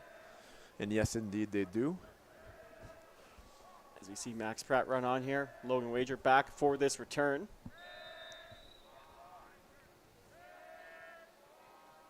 Ball is kicked to Logan. Nice kick that time. Goes and gets it in the air. He's going to look for that field return once again, something we've seen all day so far. Nice contain there. As we see Colton Shaw rip that ball away, and it's going to be Team Saskatchewan football. Colton Shaw starting to become a candidate for defensive MVP today. He's been all over the place, and that was just an individual effort on kickoff to get the tackle, and statistically speaking, he'll get a tackle, a forced fumble, and a fumble recovery. Racking up the stats there as we see his family right in front of us here celebrating that play. Nice play by Colton Shaw. Comes from a football family and shows his pedigree right there. Did you fit the word pedigree in, Chris? I did. I thought that was pretty good. Now, you and I were commenting at the amateur level. Those kind of words are going to make you we climb might up we the might ranks. get the call, yeah.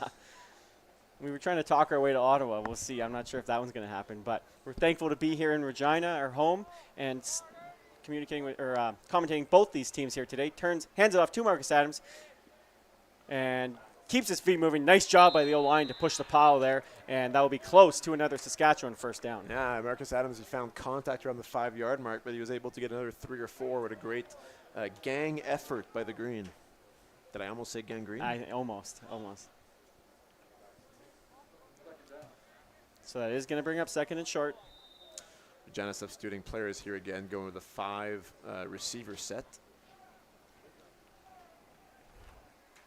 Corbin Thompson in the gun again. Takes it, has a motion across, just hands it off to Marcus Adams in the middle. Keeps his feet moving, gets enough for a first down. Yeah, Saskatchewan's down at the doorsteps again with 12 yards to go if they want to get another touchdown and make this score really out of reach. You mentioned BC players starting to look pretty tired. Lots of players with their hands on their knees. Again, we talked about from the start of the game, the heat and that long warm-up, maybe definitely playing a factor right now. We hope the players are all doing okay. We've seen lots of cramps, all the injuries. Doesn't look like anyone was too seriously injured, which is great to see. As we have first down for Saskatchewan. Corbin Thompson under the center now. Takes a snap, guard pull across, hands it off to Marcus Adams, reads that pull, bounces outside. Great job, though, by BC there to limit that gain to 0. Yeah, great pursuit by the defense. It was kind of slow developing, right? We got a bounce from the running back all the way to the sideline, and BC was there to stop it. Kobe Kidd with another nice play there. He's had a good game on that BC defense. Kobe Kidd's had a great tournament. He's someone that the coaching staff is very proud of even before the tournament started. He's just hasn't played with anybody on this team yet. He drives from so far away, and well, he made his presence felt today. So second down here for Saskatchewan.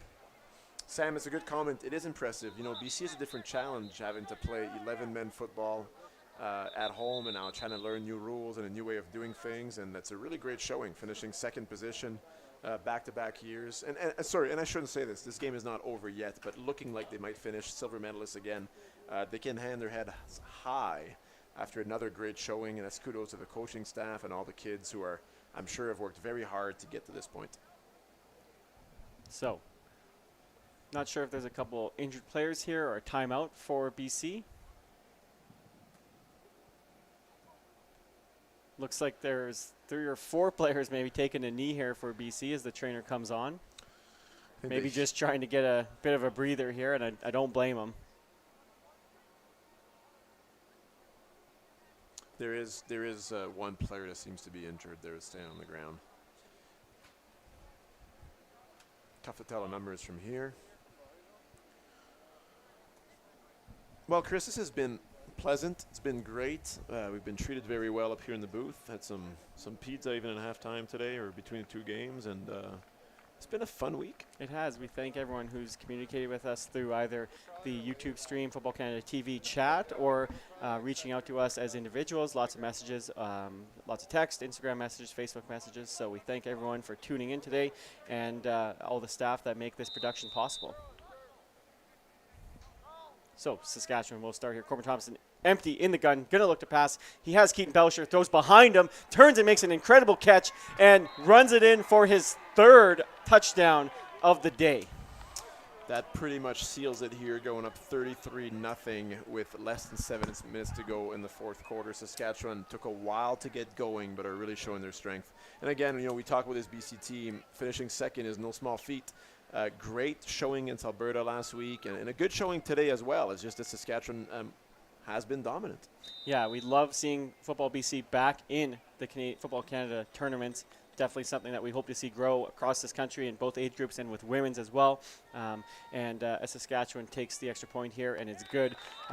Definitely, like you said, no reason to hang their heads. They had a great game against Alberta, incredible win, and held their own for almost the majority of this entire game. Obviously, a little bit lopsided here as we get towards the end, but definitely a great showing at this tournament for BC. I was super impressed that first game against Alberta. BC came out a bit slow. It was 11-0 Alberta early, and BC just fought their way back. Play after play, drive after drive, and they gave us an incredible game to watch. They're so deserving of this silver medal. I hope that they walk away here proud. It's tough to lose that last game. You feel like you lost, but at the end of the day, they're silver medalists in this Western Challenge, and they're very deserving of it.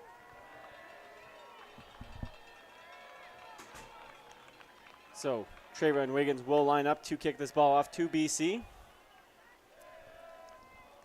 Logan Wager back to return again. We'll see if they go with that field return. It seems like that's been their MO today so far on every kick return.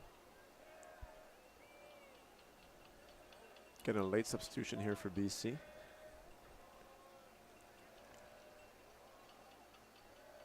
All right, the officials will make sure everyone is good. And Trayvon will kick that deep to Logan. Catches that in the area. He's going to look for that field return. Nice job by number 73, pushing that back in. And then good job by Leisure. Nice block there. We'll see. And it is going to be called back. I think it's going to be a crackback and another late penalty at the end of that one as well. 2 penalties there, likely one on each team. We got the block in the back, quite likely, or a crackback. On the other side, we've got a late hit out of bounds. You mentioned 73 turning a player back in, so we don't always, comment on those small things. But that's Harrison Rousseau, the D-lineman from Holy Cross. He doesn't make the tackle on this play, but he does something very important. He cuts the returner off and kind of forces him to slow down, which gives his entire team a chance to make the tackle. So we'll see here how the penalties even out as Saskatchewan defense gets ready to go against this BC offense. We'll see who's coming in at quarterback for BC. As they've gone with their rotations, it looks like it's going to be number 15, Elijah Black. Elijah's been impressive. I thought he was, BC has 2 solid quarterbacks. They played both very, very well against Alberta. I thought Elijah showed a bit more running ability, but they're both very good, both deserving of their 50-50 playing time. Absolutely. We also saw in the last game Sam Bazakarich out of St. Joseph Guardians, Aberdeen, play quarterback for Saskatchewan. And again, apologies if the pronunciation is wrong, but Sam had a good job, a good game against Manitoba when he came in. We wonder if we'll see him before the end of this game or not. Yeah, we may just, Unnecessary roughness, blindside block, BC number 3. Unnecessary roughness, horse collar tackle. So a blindside block and a horse collar tackle, likely going to even out here. The ball will be placed at the first foul. Point ball held at the first foul. Down BC. Yeah, and score 34-0. There's a good chance that Saskatchewan start to roll some other players, and the entire roster. These are elite teams. It's the best of the best in the province. So maybe you're not starting on the team, but it doesn't mean you're not a good football player, because this is the best of the best. For sure, Elijah going to throw it to Max Pratt, goes up and comes down with it. We'll see there, and that one's going to fall incomplete. Nice attempt, though, by Max. Yeah, honestly, it's a great job high-pointing the ball. This is a difficult one to catch because the ball's hanging up there. Max is continuing to show, I think, opportunity after opportunity. He's one of the elite receivers in his tournament. Yeah, really nice vertical here. Tough going catch. up to the ball. So 2nd and long here for BC as we see a couple of substitutions come on.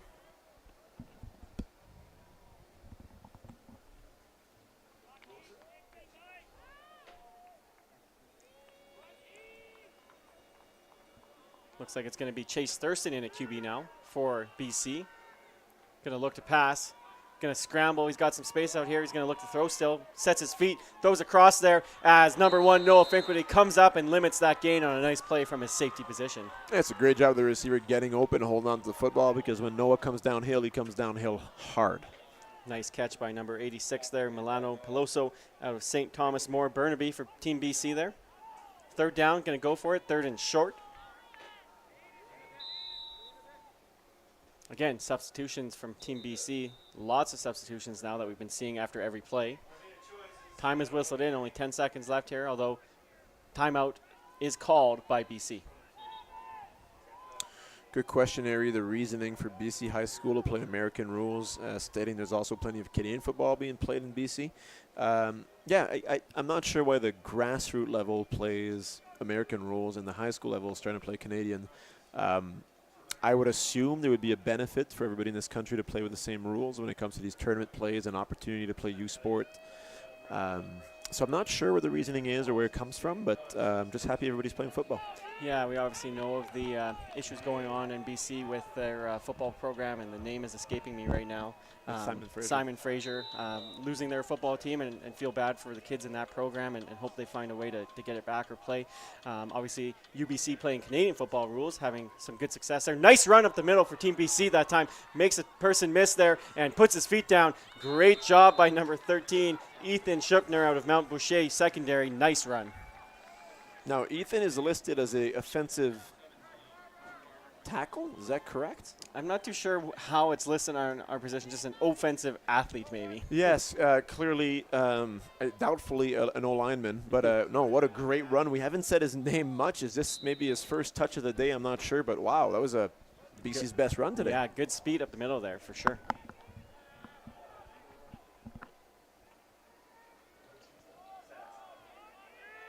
So Chase Thurston will line up in the gun as we see Santiago Lorena line up beside him now. Turns, hands it off to 13 once again. Nice cut up the middle, and that time doesn't get quite as many yards there as he's brought down by number 77. I believe that's D-line Wiley Lowen out of the Martinsville Royals. And again, BC going with mass substitutions between almost every play. The clock does not run until the players substituted in. The officials are waiting, so it doesn't really change much in terms of run time. And I'm actually completely wrong, as the clock is running. Yes, not until after the 3 minute. The Football Canada amateur rules for run time is 35 seconds. So the time will still stop here unless Saskatchewan does get another score here without BC. But BC having a good drive, 2nd and 8 here as Chase Thurston's in the gun. Santiago Lorena comes in the backfield there. Low snap. Nice job by Chase to catch that. Throws outside to that motion across. Cuts inside. He's going to have to make someone miss. And lots of black jerseys, although he's tackled forward there, and it's going to be a lot closer than it should have been after that. Yeah, so now we're looking at 3rd and short, and naturally BC will go for this. They put themselves in position to get a first down. So a couple of comments here. This is nice to learn because we don't know these things from a factual point of view. Chris and I, playing and coaching football in Saskatchewan. Mike mentions that most of the kids at U16 level in BC have played Canadian community football, so it's not unknown to them at all. They know the rules. They've been part of this before. Good. Well, that's good to hear. And, obviously finishing second last tournament and having a good job in this tournament again, playing in the gold medal game. They've shown that they're more than capable and growing this game in BC, which is great. And that's a tough run inside there by Santiago. We'll see where they mark it short. He skidded short there maybe of the first down. Yeah, I mean, the official on our side had it marked clearly as a first down. The official on the BC sideline that gave a spot that's very different, a full 2 yards different between the two. They're going to put the ball down, and they're pointing for a first down. So good job, British Columbia, getting that. Nice, tough run by Santiago Lorena there, keeping his feet moving.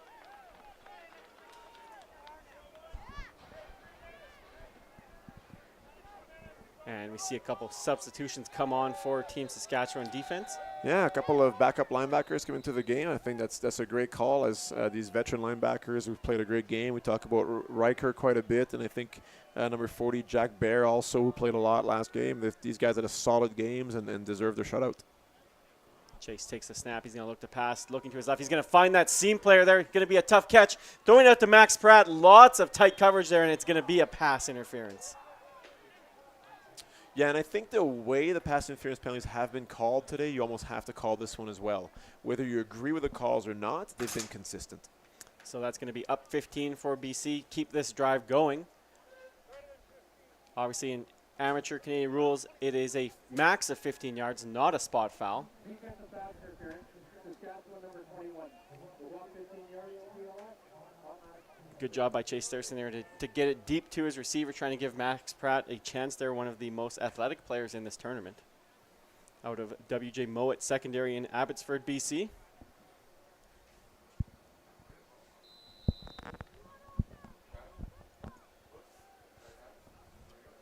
So 1st and 10. Lots of motion in the backfield. We see Santiago come inside again. Chase is going to look to throw to his right, quickly to the flats that time. A little bit of low ball. That one would have been a tough catch intended for number 81, Aiden McDonald.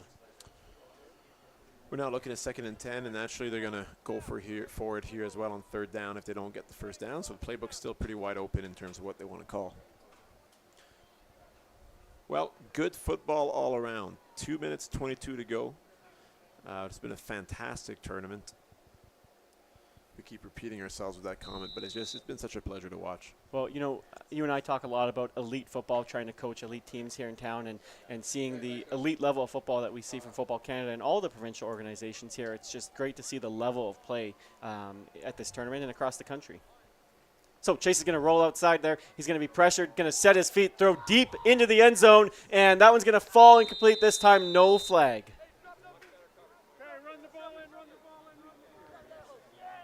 Nice coverage that time for Team Saskatchewan. I believe that's number 21, McLean Hine, out of the Centennial Chargers. Have a few Centennial Chargers on this team. You talk about elite football and the level of play. What I was pleasantly surprised with in this tournament is that from the first snap of the first game, we had BC running a ton of motion and kind of complicated packages and motions. We had Alberta in a no-huddle RPO offense. This is not Pee Wee football at all. This is elite football, without a doubt. So that's going to bring up second down for BC. Third down after that incomplete pass, after the two incomplete ones. Chase Thurston has a tough decision to make here where he's going to go. He's looked to Max Pratt quite a few times here. He's going to look to throw again. Going to throw deep. Short that time, though, and we'll see there. And no flag, so that's going to be a turnover on down. Actually, sorry, my mistake. There's a flag late, blocked by the wall here at Leibel Field. That is going to look like it might be a pass interference. Yeah, and the British Columbia coaching staff is, I'm going to use the word livid, with the side official who did not call interference, but we all thought it was early contact there.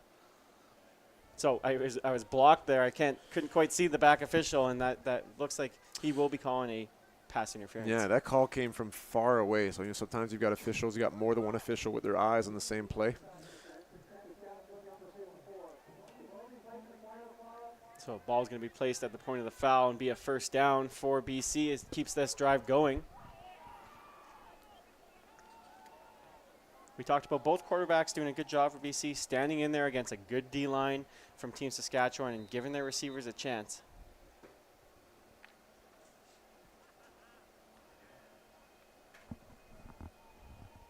We see Logan Wager out here on the field side at the slot back position. Chase takes the snap. He's going to look to throw. He has pressure inside. That time does a nice job to avoid. We'll see if he just chooses to tuck and run. He does. Uses that speed. Kind of crosses the defender up. Does a nice job. Great pursuit there from Team Sask, number 54. That is Noah Digney from Regina Minor Football, but a nice run by Chase Thurston. Noah was happy, I think, to get a big hit in at the end of this play. It was a very physical hit by the linebacker and the quarterback, but great run by the BC QB. So that gives them another first down, this time first and goal on the 5-yard line, trying to put some points up on the board before the end of this game. Just under 2 minutes. Time is running now. Bit of a moral victory here for BC if they get to score one. You don't want to end the championship with a 0 on the board, so you feel good here if you can get a score in with less than 2 minutes to go. For sure. We've talked about the success they've had running the ball here. We'll see if they do run with Santiago. Potentially, we've also seen Ethan Shipner have a couple nice runs, and there's some confusion here on the offensive side. Looks like a timeout's called. Yeah, it looks like they're going to get a delay of game again. I think BC's struggling with the substitutions and the play calls, so they've called a timeout instead. Yeah, so they'll take that timeout now, and that is their last timeout of this game with 1:42 left. Once again, we just want to thank all our sponsors here. Football Canada would like to thank Sport Canada, Volt Athletics, GameStrat, Avis, Invictus Gloves, Opro Mouthguards, NFL Canada, and the Canadian Football League. Thank you for being a part of the Football Canada team and making this happen.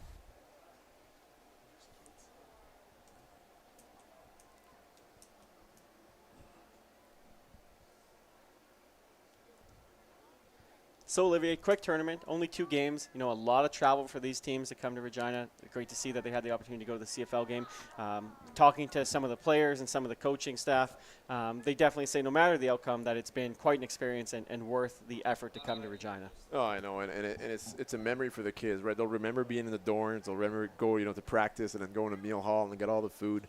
This is fun. You get to represent your province and play the highest stage, and I'm told, and I feel, and I can trust this comment, that everybody's had a great tournament, and this is a good experience for everybody.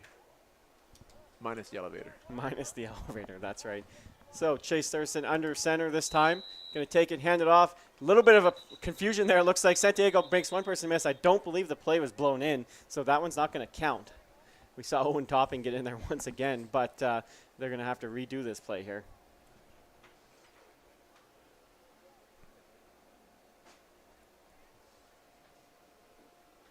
It looks like we got first down again, replayed all over. We see the head official here talking to one of the BC O linemen, number 61, Guido Catania, out of St. Thomas More, New Westminster. Speaking of officials, we've got a local official who was celebrated early this week. He's in the United States for a flag tournament. He's representing Football Canada as a head official, and he got to, I believe, officiate the gold medal game. He did. As the head official. So that's Ryan Putt out of Regina, who's now well known as the flag official across the country. Congrats to Ryan.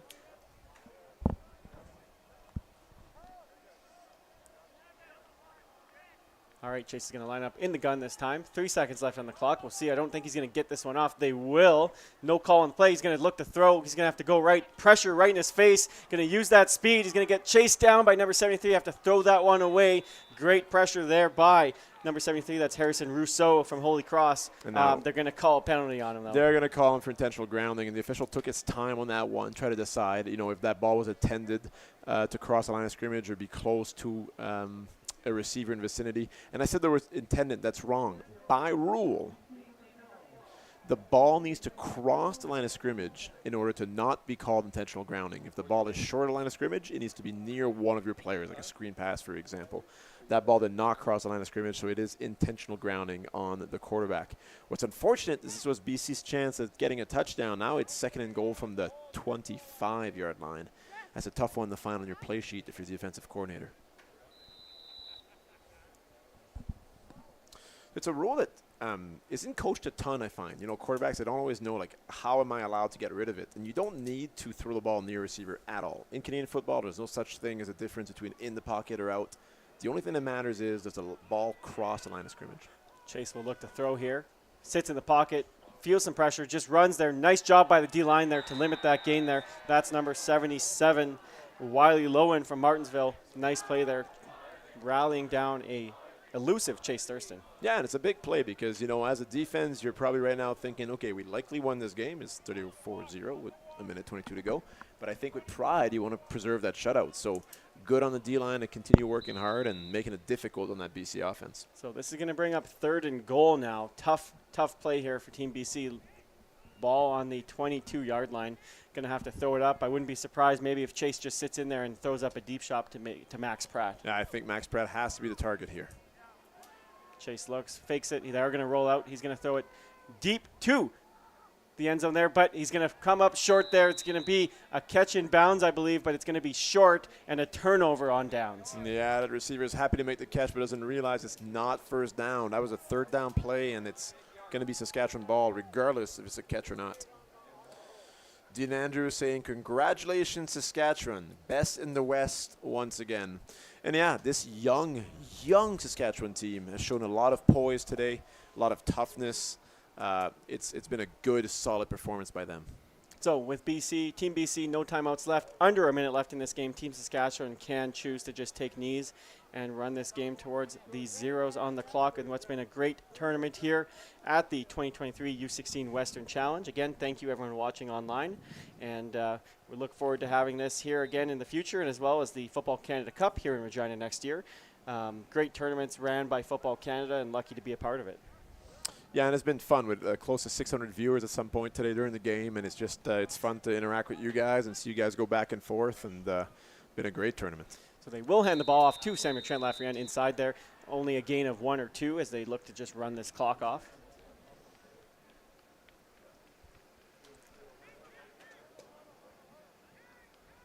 The clock will start when the officials whistles it in. Not able to take knees, probably backed up towards their own goal line, probably a little bit too tight. So just run the ball here, run the clock down. They'll snap it with 2 or 1 seconds left on the clock here.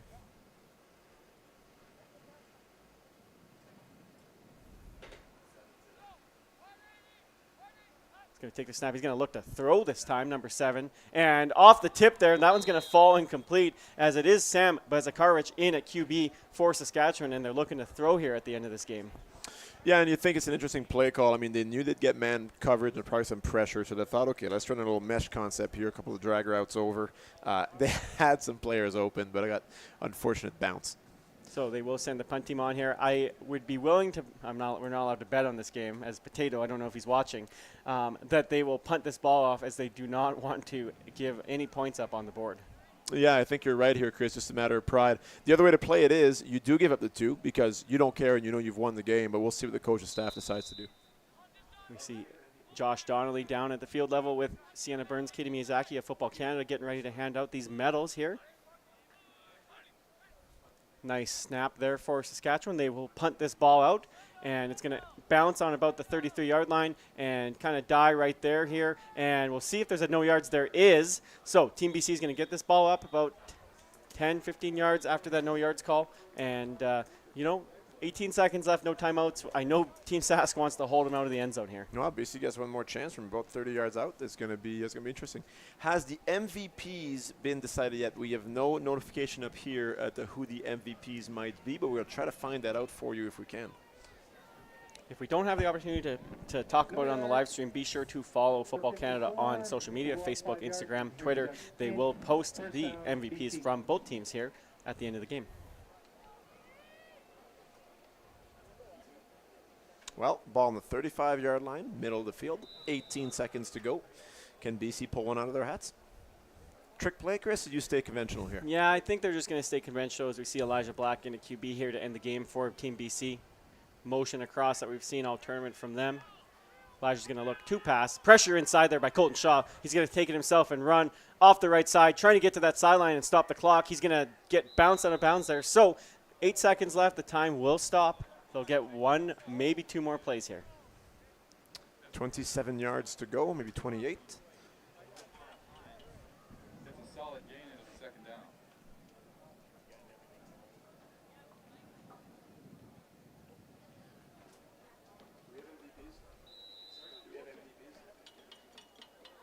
Eight seconds left on the clock here as Elijah Black breaks the huddle with his Team BC offense.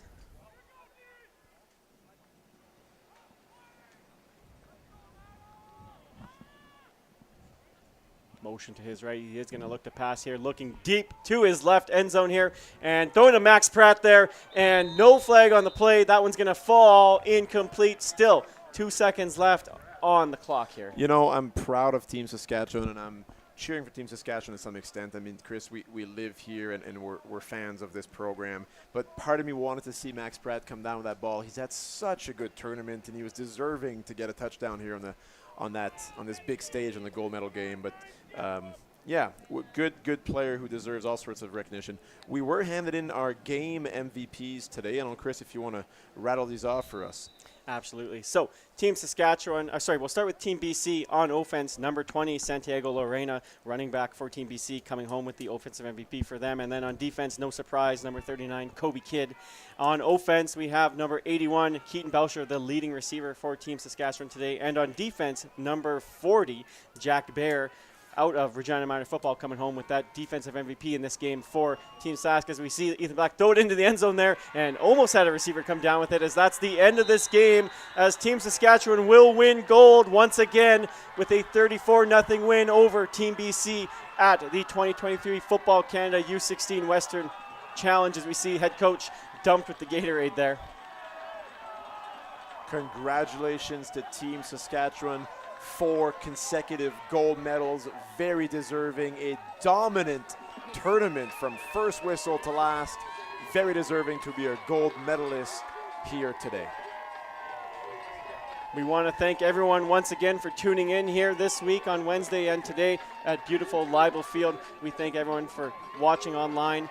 And we also have our tournament MVPs, which we will hand out from offense. Team Saskatchewan, number 22, Samuel Trent Lafreniere, had a great tournament at running back. And on defense, linebacker number 45 from the Holy Cross Crusaders in Saskatoon, Riker Hansen. 2 well-deserving awards, and you can't give 45 awards out, but it's a real team sport. And yes, let's underline these 2 players who played amazing, but this entire Team Saskatchewan, the coaching staff, the culture that they have, well-deserved gold medal here in 2023. Thank you, everyone. Signing off from this tournament here in Regina, my name is Chris Haddisbeck. Thank you, Olivia Eddy, and thank you, everyone, for tuning in and helping make this broadcast possible here at Regina. Until next time. Until next time.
Saskatchewan, number 81, Keaton.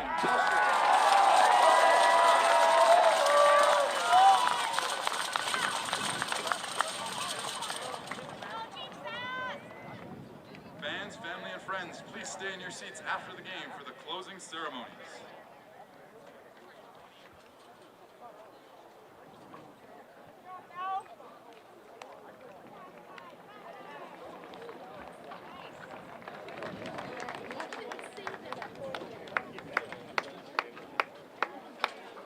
Fans, family, and friends, it is now our pleasure to begin the closing ceremonies for the U16 Western Challenge.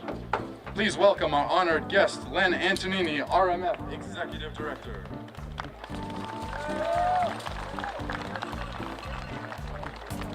And now, please welcome the teams. In fourth place, Team Manitoba.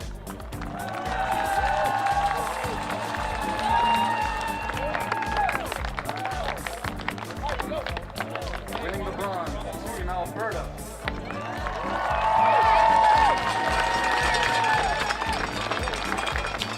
Winning the silver, Team BC.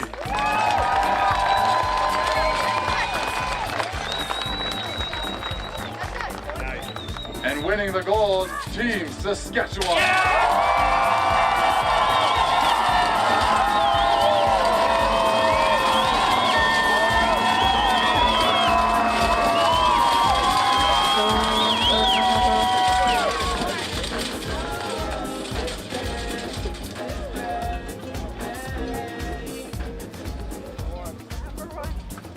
And now, fans, family, and friends, for the tournament MVP presentation. To assist with the presentation of these awards is Len Antonini. The winner of the Most Valuable Offensive Player for the Football Canada 2023 Under-16 Western Challenge from Team Saskatchewan, number 22, Samuel Trent.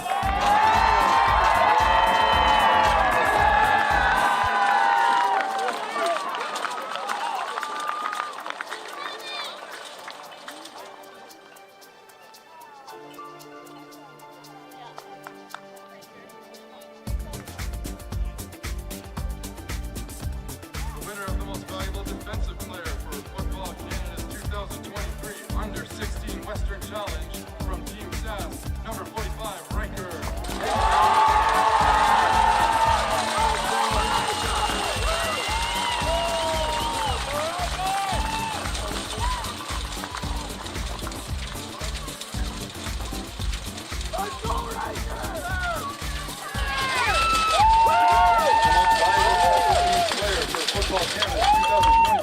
Under-16 Western Challenge from Team SAS, number 1, Noah.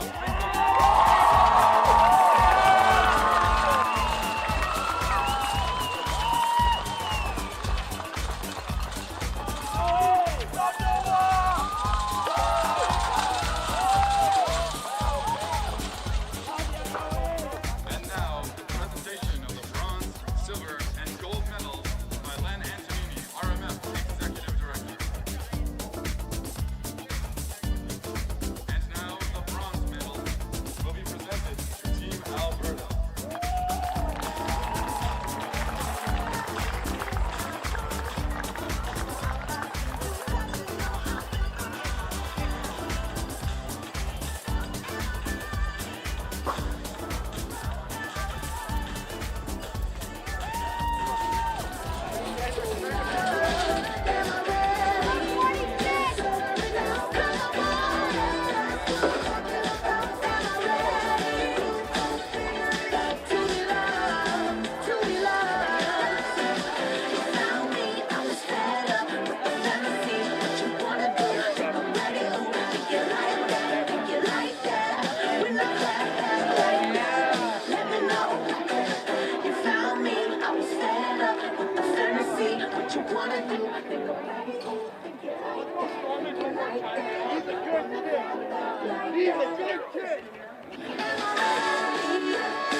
And now, the silver medals will be presented to Team BC.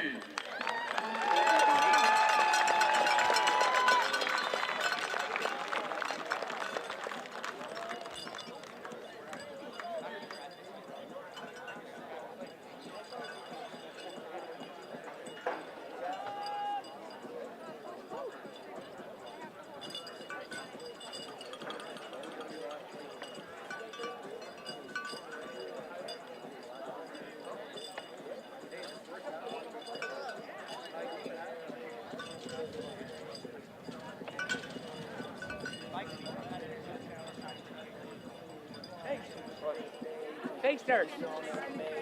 Good job, Pinksy. Good job, Riker. Good job, all Sass.